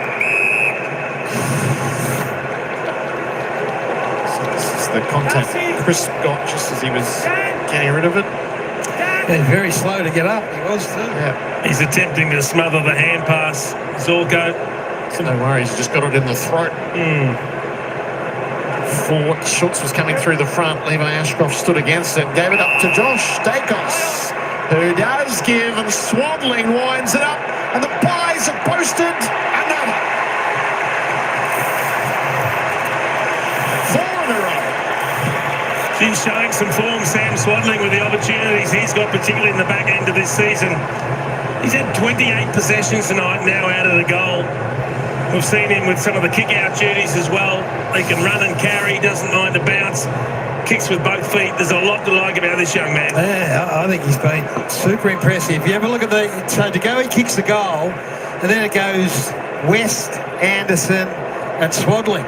So the young blokes, they're still living the dream, these guys. They're not thinking, oh, it's a bit ho-hum and a bit boring and let's get to a wild card.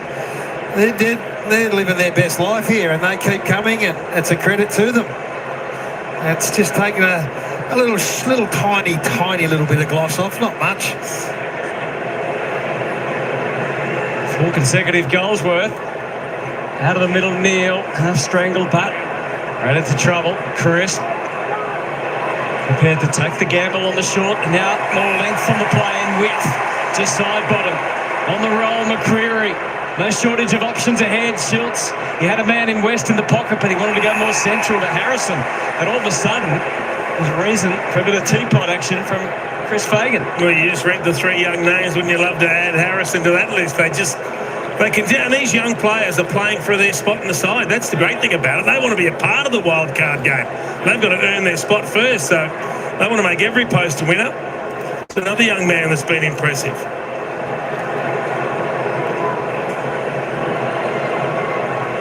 Harrison missed all of last year, trying to make the most of getting his continuity back, and he delivers.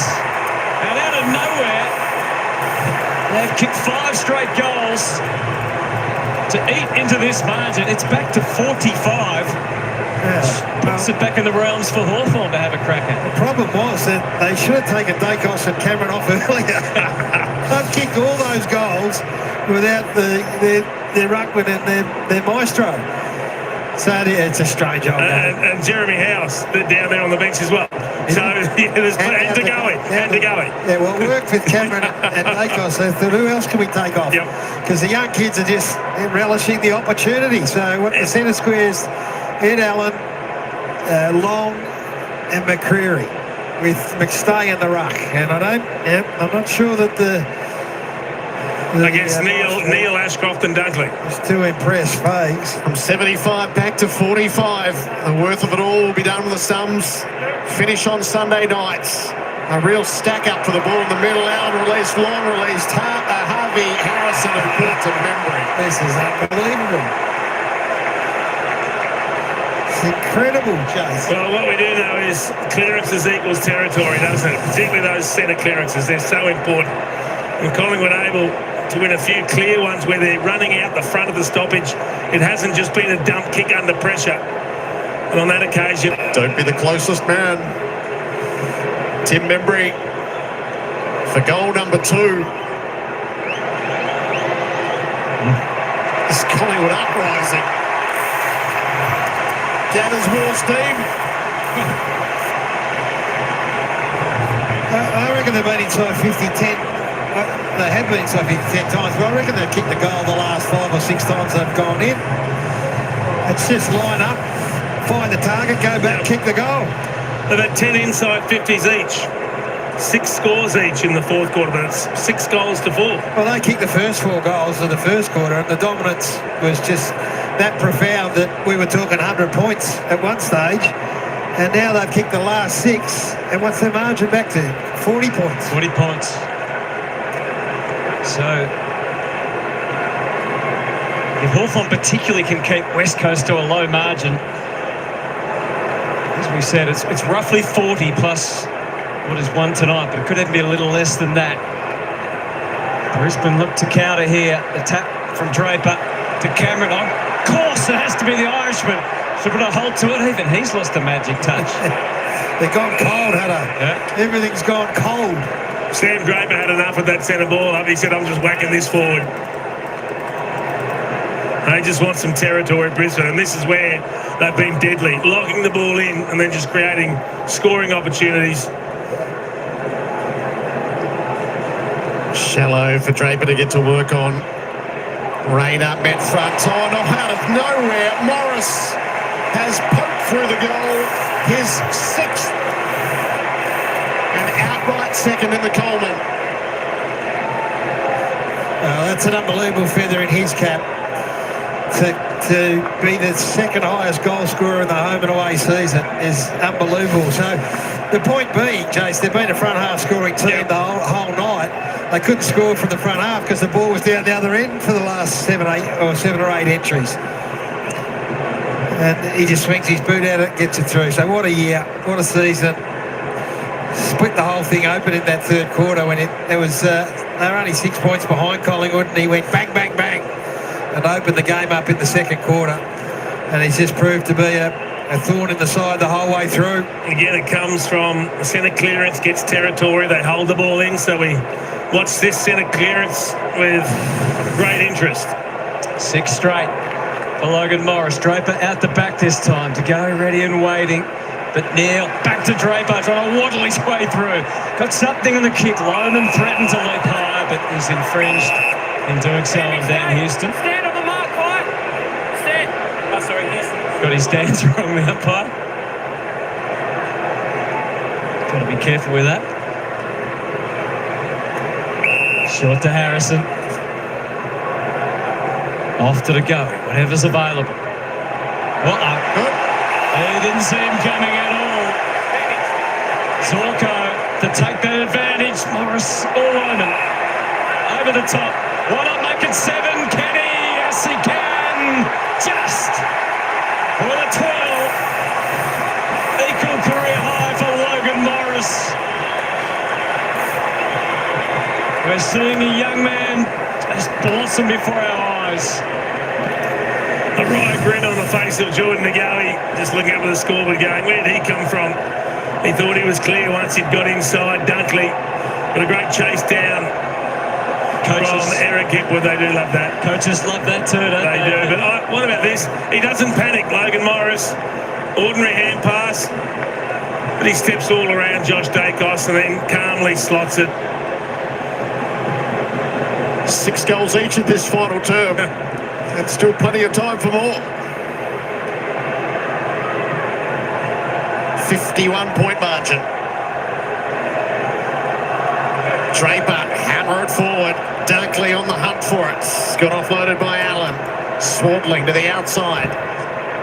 Steele works it onto Josh Dacos. Allen was hoping for McStay. Wasn't the greatest of hand passes. He drew a crowd up to keep the forward momentum going, though. Anderson to DeGoey. You right the ship here.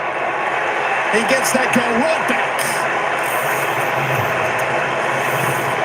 It's a bit like calling training at the moment, isn't it? It's been a really good night. It's been a fantastic night for Jordan Nagawi. And what they want to do, and what this has afforded them, Collingwood, is they go into next week with a little bit of confidence. I mean, they were legitimately staring down the barrel of 100 points. Now, we would have, you could have justified it, and by the time you got out to play, it wouldn't have meant anything. But the fact that they hit back and the young blokes find some footy and DeGoey's form continues gives them a little bit impetus going into this wildcard round rather than go in there, looking down the barrel of a 100-point loss. I think that's the significance of this last quarter. A couple of goals to go with his 31 possessions. Jordan De Goey been one of Collingwood's best, but it's just whoever goes forward scores. Yeah. They're just it's. We're not surprised, though, given where everything's at. Can the Pies themselves crack 100 and get that little bit closer? Allen found a way through it along, kept the hands clean until Lockie Neal was there. Shut that down. Morris is moving, kicking a bit ahead. Now Ashcroft. Eric with a demanding lead, but he goes for Lohman, and he's trying to draw a free out of side bottom. Everything's getting through the cracks. Oh, Morris is going to get his eighth! He is astounding, this young man! Oh, Logan Morris, what a superstar! How good is this young man? They had a 2-on-1, and they made a meal of it. Puncher misjudges the flight of the ball, and you don't need to give this bloke more than half an opportunity. A lazy 8. If he wasn't in the All-Australian team, he is now. Yes. That's it. Just, if there was some conjecture about where he sits, he's chasing down Charlie Curnow right now at a rapid rate. Hey, let's be honest. Bags of 8 these days don't come often. It's a rare treat. Very rare. And we have to enjoy them when they come. He gave the cameraman a little bit of something too. Most goals for a Lion since Jay Brown. No, I'm going to have to go and deal with that now. 2009. So it's memorable in all sorts of different ways. So the moment Ned Long doing the ruck work, they're not even competing at the centre ball up. 63 for the season for Morris. Long got it forward. Zorko got it to ricochet out the side. Lester put himself over the footy. Taken down by Hayes. Crowd stemmed a little from its peak, but if you have stayed, you've been thoroughly entertained by this flurry of goals. 14 of them in this last quarter. Rainer gets to work on the outside. Had a devil of a time picking it up, and as a result, right back into conjecture. McCreary found a way through. Gives it away. Steele on the outside to Hayes. And kicks it straight into Drake.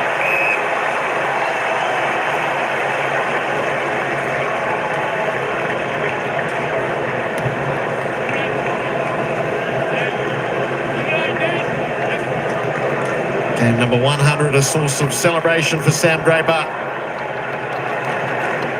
I wonder if there's anyone capable of cheering him off. And the way to give it to Gardner. I suppose Gardner would have to be one of them and maybe fought the other. Berry ran a loop to get hold of it. And the only pie on the wing. There were 3 Lions there. And the error drawn. Puncher kicks through. Straight back to Draper. Yeah, you've got to avoid him when he's behind the ball, but he's played a great game in his 100. He's dominated in the ruck. Saw him push forward, kick a goal. He's got clearances. He's created opportunities for teammates. He's been very good. Oh! How is that not a free kick? He must have made contact according to the umpire. And they thrash it out. But what about the old foot in the middle of the back? Is that not outlawed anymore? Well, it generally is. That's the out of bounds on the full. Steele heaves it to half full. Draper might mark this again. Not quite. Thought he should have got a free kick, and I'm probably with him. Lester, Bailey, he launches. Slight timing was off. Ashcroft drew the free again. Morris is still there. He'll still be available for Lohman potentially. Rayner was on the run in the pocket. Oh, Morris couldn't get there. Frampton sort of that. Rayner. Lohman, Neal, Rayner off the left. He can go right or left. Charlie's going to mark and kick his 50th goal of the season. 20th time this year he's kicked multiple goals. He has bounced back from his form slump last year. He actually bounced back in the grand final, as we know, but so they put that decent-sized gap back in the game. Yeah, it looks like they just had a finger for Dan Houston, but the number of times we've seen there's 3 forwards there for Brisbane in the goal square against Anderson. They have just gotten goal side of their opponents. It's a great one-on-one mark. They've won so many, probably 80% of the one-on-one contests have gone Brisbane's way. They've been so good. I'm still fingertip on it. So maybe that justifies the decision from the umpire not to pay the free kick, but Houston looks like he's had a bit of trouble with that finger and he's going to come off. Sometimes they just don't go back in. So that means that we're looking at a close to 100-point result required by the Hawks, which is not impossible, but pretty tough. It'd be made for an exciting evening if it becomes possible late in the piece. Draper, soft drop down to Neil, having a release. Dunkley doubles back. Will Ashcroft, Draper, mishandled on a rare occasion. Bailey stayed viable, and the Lions are able to work it out. Answorth coughs it up though, straight to Crisp. Simon gets himself moving on the outside. Great reception for him every time he's been near it. Membry, Swaddling, a glimpse of the future there, and Long with a minute to run.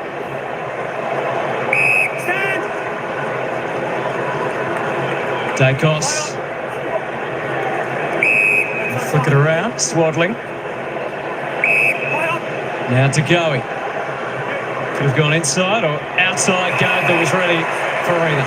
Well, he was trying to find a pass because Draper was in the hole. He couldn't go long and high, but unable to find that target. And Brisbane have done for so much of the night, making life tough for the Pies. Good reach from Frampton.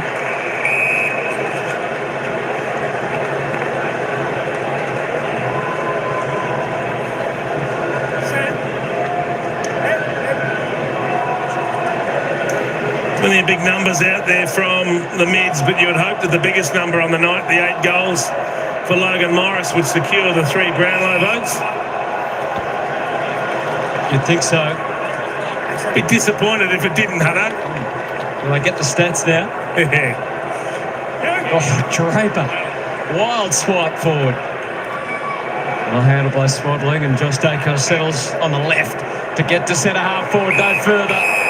Zorko going to get 50 and he is off. Oh, they've got numbers. No man. Look at the last one. Cameron's available with a big wind up from Zorko. Down it goes to Bailey. Bailey takes the mark. And the final margin will be determined after the siren. So Hawthorn are most likely going to need a triple-figure victory over West Coast if they want to take that 3rd position. The siren sounds. The Goldfest to the end and beyond. The Pies get ready for the wild ride ahead while the Lions secure the double chance. And no one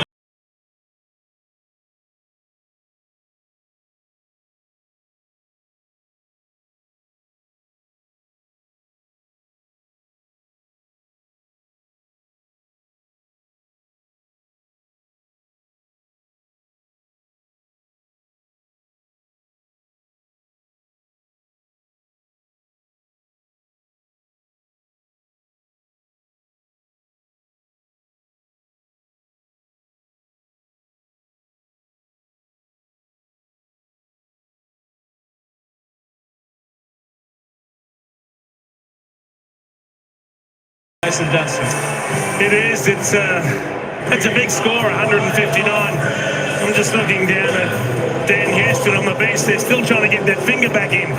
He's having all sorts of trouble. Taping it up now. Just give a little bit of support. But it was a dominant performance from the Brisbane Lions. And they are in ominous form heading to September. And I think, along with Freo, there are 2 teams in dominant form, in great condition to hit September. Absolutely running full steam. Some of the multiple goal scorers: 8 to Morris, 4 to McKenna, 4 to Allen, 3 to Hipwood, 2 to Cameron. Enormous numbers. And Sam Draper kicked one that celebrated his 100th game in style. And speaking of style, he's down with Cam Mooney. Thanks, boys. Thank you, Hutto. Now, Sammy, I mean, we'll talk about the game first. I mean, you needed to get a good result. You came down here and you got that. Yeah, it was a pretty chaotic game in the end, that last quarter especially, but yeah, very happy with that result. We've done our bit now, so we'll see what happens. 100 games, mate. Looked like you had a lot of fun out there tonight. Yeah, it was fun. It was definitely a memorable game. But yeah, 100 games take me a bit of time, but really proud to get here. Now, third quarter, did you line up on the wrong side of the... What happened there? Yeah, I was ready to go, and then, wrong side. But, they just summed up the game for me a bit. It was a bit chaotic tonight. So what happened? They kicked that 5 goals there late, or middle of that last quarter. You know, what were you thinking about at that stage? Just try and slow them down a bit. We knew they were going to come pretty up with their forward handball, and they sort of had nothing to lose, really, so they threw everything at us. But we managed to get it back a little bit in that last quarter, and Logan Morris is a bit of a freak, so lucky we had him. Well, speak of Logan, I mean, 8 goals, I mean, it's a fantastic game, and obviously Oscar Allen coming back in over the last few weeks, now he kicks 4 as well, so that's a nice result for the big boys. Yeah, very good. It's good to see that those two and Eric working well together, so it's been nice to have the 3 big boys out there. Now, did you nearly kick goal of the year down here? Could you run me through that? Yeah, I got the front spot and grabbed it, and then started running, and I had a bit more time than I thought in the end, and I've gone the check side. But you were running to the boundary, you tried to check side it back. It would have been one of the all-time greats. Yeah, my family and friends were sat in that section too, so that would have been good. But it was good fun. Now, do you end up playing one final with Essendon? Yeah, we played in 2021 down in Tasmania because it was COVID. So very different. Back to the finals, buddy. Yeah, very excited. I'm really looking forward to a week off. It's been a very tough year. Like, I played 22 games, I think, after not much footy the last couple of years, so I'm pretty cooked, to be honest. It's good to have you back, mate. Thank you, brother. Yeah, fine performance to get to 100 games from Sam Drake with all the obstacles he's had and renewed opportunity. 64 points. They've locked in the double chance. Unless Melbourne was to win by about 300 points. And then Hawthorn now would need to win by something in the order of 100 points themselves against West Coast on Sunday night. I don't think you can go into any game with that sort of mindset. You just go over there and try and get the win, consolidate your top 4 spot. Let's go back down to Cameron Moon because he's got a man that lit up the MCG tonight. Thanks, Chief. You actually did line up the MCG tonight. I mean, just talk us through that. I mean, 8 goals, personal best. You must have been absolutely wrapped. Yeah, 100%. It's always nice coming to the G and playing well. We knew coming here we needed to get the 4 points to secure top 4. So the boys did an amazing job. I'm proud of them, and good to come away with the win. We've been talking about the result. If you got this kind of result, then they would need another 4 points. All of those type of things, but the main thing is to come here and just get the result. Is that what you're talking about? Yeah, definitely. We knew we needed to, get a win to secure top 4. Then we spoke at 3/4 time. We wanted to put the foot on the pedal to get a bit more percentage, and Collingwood did well in that 4th quarter to kick a few, but we were able to get a good win in the end. Now you got your 8, but the other 2 big boys got on the scoreboard as well. That's nice. The whole 3 of you got on it. Yeah, it's always nice to share the load. It's always good not to just rely on one player. So I think that's the strength of our forward line. We're able to. We don't have to rely on just 1 or 2 players. We share the load, and it's good to see the other boys kick a few. What about Connor McCown? Yeah, he's pretty special, the Irish lad. See that one off the ground? Yeah, he'll probably goal of the year, don't you reckon? But he kicks us from anywhere at training and does the same thing, so it was pretty special to see him play well. What about your year, mate? I mean, you've kicked over 60 goals now. It's an unbelievable year. You must be extremely proud of that. And going into the finals, you're in good nick. Yeah, it's always nice to have a good season. I wanted to improve from my year last year, and I think I did that pretty well, and obviously still got finals to come, so it's nice having a good patch leading into finals, and hopefully I can continue that going into finals. Mate, we love watching you play, brother. Good luck, okay?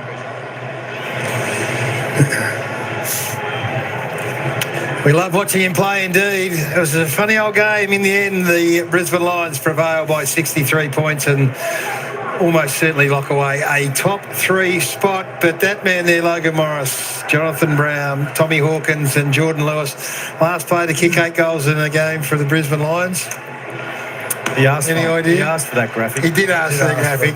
It was our great mate here. He's our KFC Friday night player of the match, not Brownie. It's Logan Morris. Because he was just extraordinary. And when the game was never really up for grabs, but he separated in that second quarter. He just went bang, bang, bang, kicked 3 goals in a row, and then the game became the game that we thought it might. And that was a dominant Brisbane Lions win in the end. That's one aspect a lot of the great forwards have got is they can kick a decent chunk of goals in a small space of time, Tommy. Yep. You were able to do that, Tommy. Obviously, Wayne Carey, we watched as kids growing up. They're able to just hit the scoreboard in quick flurries, and he's able to do that. We saw it in the last quarter. We saw it early in the first half as well. So he's so talented. He's great to watch. He marks the ball at the highest point. He plays a lot taller than his 191 centimetres suggests. And he's very Jack Rewalt-like with his forward leading craft. Now, I know Jack will love that sitting under the catch, but Jack was a very clever forward. This guy's got similar traits in the way he sets up his leads and sets up his opposition opponents. So he was fantastic. He's a bit quicker than Jack, though, isn't he? I think so. Better looking. Look, I think what I've loved about his game is that he doesn't need to rely on getting the ball kicked on his head 15 times a game. He can do that, and that bit of vision is evident of his forward craft inside forward 50. So the ball hits the ground, he's always alive. He puts himself in good positions, but then he identifies that the ball's going over the back, and he is onto it like a cat. He was seriously impressive. So targeted only the 8 times inside forward 50 for 8 goals and 16 goals between the big 3 down there. He's the best young forward since Buddy, isn't he? Surely. He's the best, most exciting young forward since Buddy Franklin. He's only 20. He's only turned 21 a couple of months ago. Well, probably a bit Jeremy Cameron-like too, isn't he? Yeah. You know, the way he moves. He's a good athlete. How you see him, Geordie? I've sort of seen like Jesse Hogan a little bit like he's not as tall like that. That mark between he and Puncher's 196, Logan's 193. Yet he was half an arm above Puncher. So is he better over? Hogan's good overhead, isn't he? Yeah, he's good overhead. He's good time, but maybe wasn't as good as Morris at this age. But yeah, I agree with everything that you guys have said. He can just kick the ball in his area, and he knows where it's going. He knows how to use his craft. What's he kicked? 62, 63 goals now as a 21-year-old. The Coleman medal. Second to Coleman medal. Played centre forward the last 2 premierships as a 19 and 20-year-old. What they pick him up for? Pick 30? What a find. All right, well, we're going to stay with us because we've got to have a comprehensive post-game. Gerard Whateley will be down. He's going to interview Chris Fagan. We're going to get Lockie Neal on the headset. Won't tell you who's won the meat tray, but I'll tell you it's going to be an interesting one. So we're looking forward to that, and then we'll unpack.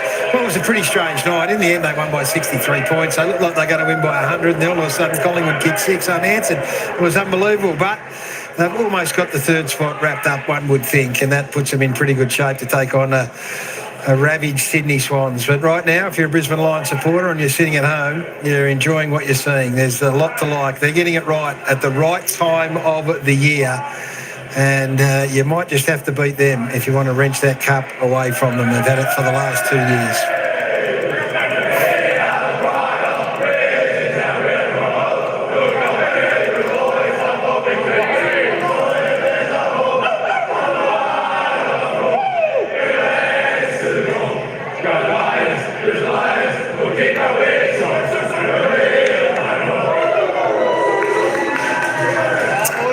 All right, folks, there we go. Game, set, match. The Lions too good. 25, 9-1, 59, 15, 6, 96. 63 points was the margin here at the MCG. Lions too good, Music Cats King. They were a little bit disappointing, the Maggies, but, like it was pretty much a dead rubber for them. It was only the Lions that really had much to play for. And, of course, they put on about 6 unanswered in that final term. I suppose one of the disappointing bits is they allowed the Lions to stretch that lead again. It would have been nice to actually win the final quarter, but they kicked 7 goals straight in the final term, the Magpies. But the Lions, they kicked 9 goals too. There we go. I tell you what, high scoring in that final term. Looks like the Lions will have locked away top 4 position. Well, they've definitely locked away top 4 position. Have they locked away top 3? Well, all depends whether Hawthorn can beat West Coast by over 100 points on Sunday.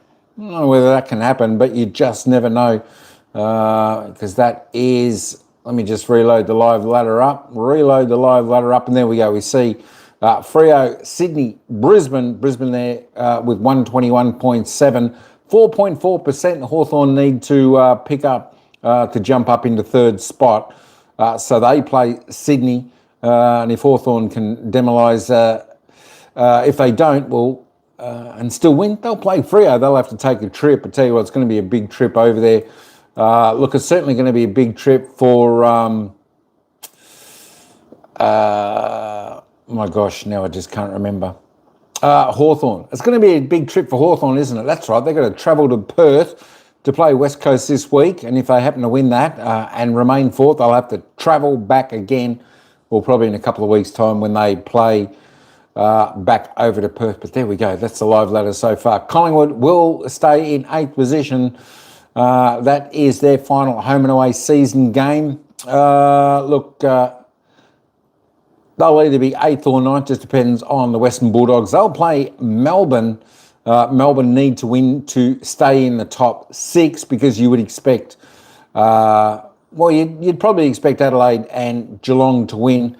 There we go. But all that being said, if Western Bulldogs happen to win, Collingwood will play Western Bulldogs in the wildcard round. If the Bulldogs lose, Carlton win, Collingwood will play Carlton. There we go. That's how we have it. Just looking at the goal scorers, well, Logan Morris, he was the man of the moment out there tonight. He kicked 8 straight goals. He certainly had his kicking boot on. Connor McKenna, 4 straight goals there. I tell you what, they kicked pretty good. Oscar Allen, 4 straight goals. That's 16 straight goals between those 3 players for Brisbane. Eric Hipwood ended up with 3 goals. Charlie Brum Cameron, he ended up with 2.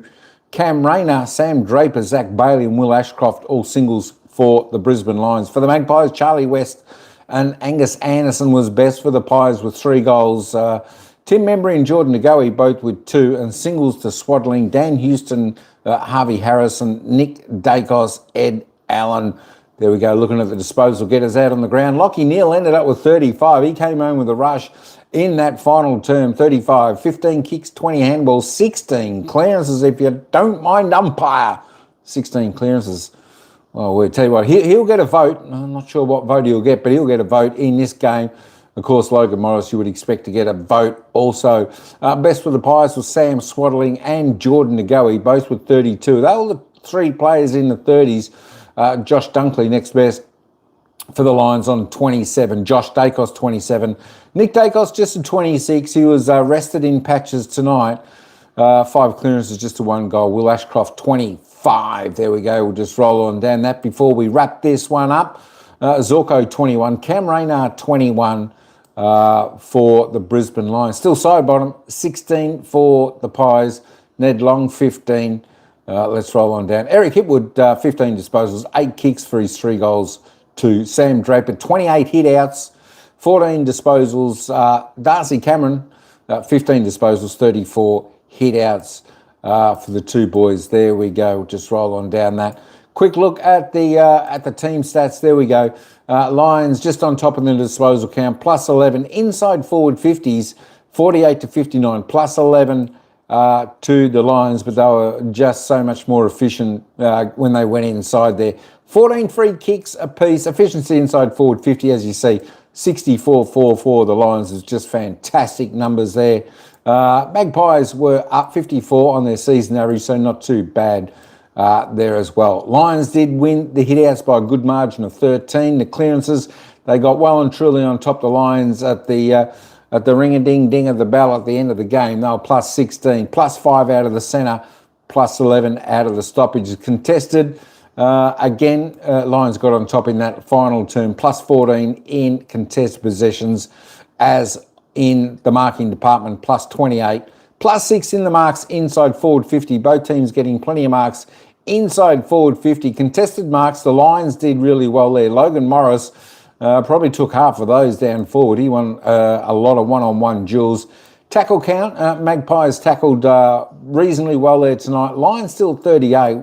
It's surprising. I think they need to lift that against the a more quality sides above them on the ladder. There we go, 13 to 8 tackles inside forward 50. That is the game. That is a ring-a-ding-ding. That is it. Don't forget games coming up over the weekend still. Of course, you've got Carlton and Fremantle tomorrow. That's 1:15 p.m. Marvel Stadium, Melbourne time. Then you got Melbourne taking on the Western Bulldogs. Big game for both of those teams. 4:15 p.m. That's at the MCG. Can Melbourne keep their spot in the top 6? They have to win that game to secure a Geelong. I'll have a big win over Richmond Saturday night. Adelaide and GWS Giants. I expect Adelaide to get the job done there. Essendon, Port Adelaide, well, that's just a nothing game. Sydney and North Melbourne, I tell you what, this is going to be an interesting game. Sydney don't really have much to play for looking at the ladder because they've already secured second on the ladder. So this is a game where North Melbourne could actually win. North Melbourne actually go into this game as favourites, 189 against 195, and of course, the final game of the round. We might do the second half of this game. We'll check out some of the other games during Saturday as well. You never know, might cover a half of one of those games as well. But West Coast taking on Hawthorn. That's a game where Hawthorn need to win by probably 100 plus to jump up into third to take Brisbane's spot. Highly unlikely, but you never know. Look, as they said, Hawthorn, they just need to, looking at the live ladder, Hawthorn just... they need to forget about the 100-point margin to try and jump third. They need to just try and get over there, play their game, win the game and secure themselves top 4 position to get that double chance coming into the finals. So there we go. Don't forget the wild card final round.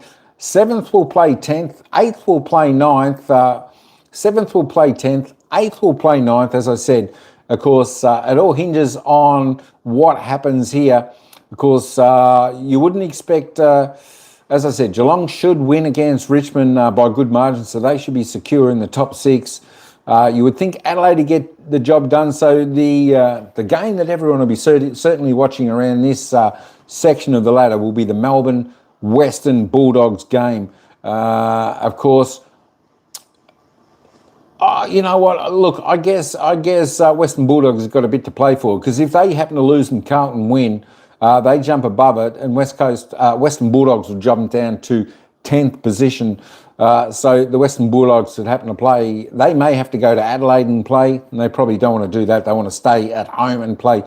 And of course, Melbourne, if they lose this game, they're a big chance of dropping into 7th spot. So there we go. It could be all Melbourne teams in the wild card rounds if that happens. It's going to be very, very interesting. And 8th play 9th, so Collingwood's going to either play, you would imagine, Western Bulldogs or Carlton. So that's the way it's going to be next week. But certainly have got some interesting games coming up in the final round of the home and away season.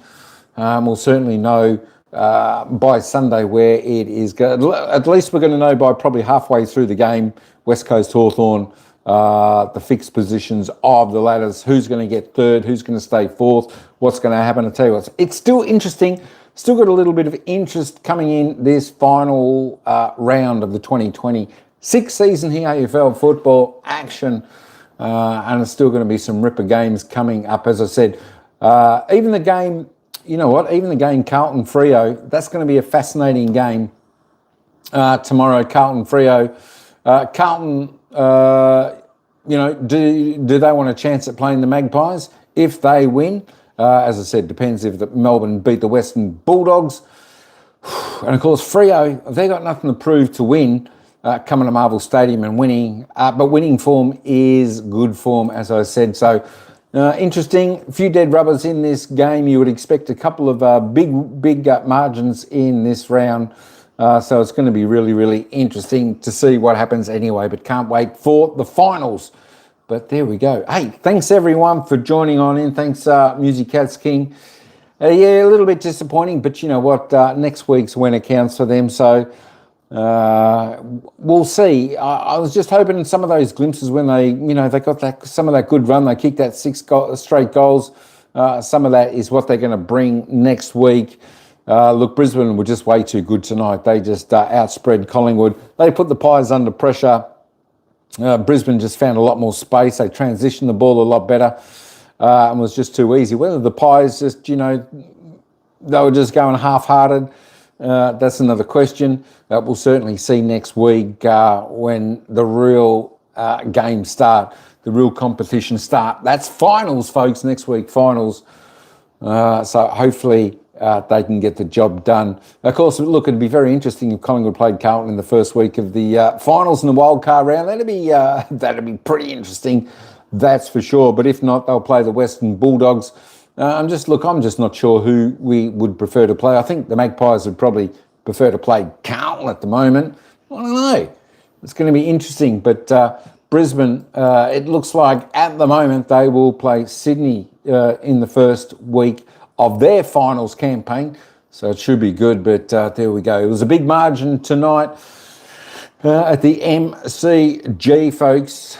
Hey, thanks for all coming in, listening to the game with me, and I should I think be covering a game or a half a game or a couple of half of the games coming up over the weekend. We'll just have to wait and see what's happening.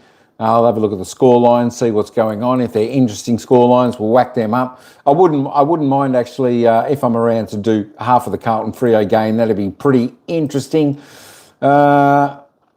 There we go. I don't know, maybe even half of the Melbourne Western Bulldogs. We'll have to wait and see the Geelong Richmond, so forth, and that. But yeah, I wouldn't mind even covering the half of West Coast Hawthorn. We'll see. Maybe Geelong Richmond. I'm not sure yet. We'll just have to wait and see. Anyway, that's me. Over and out. Thanks, Music Cats King Ang, for coming in.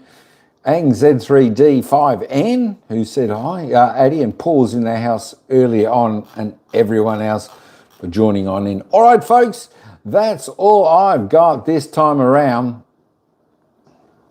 So until next time, hey, thanks again. Ciao for now, and we'll see you at the next game.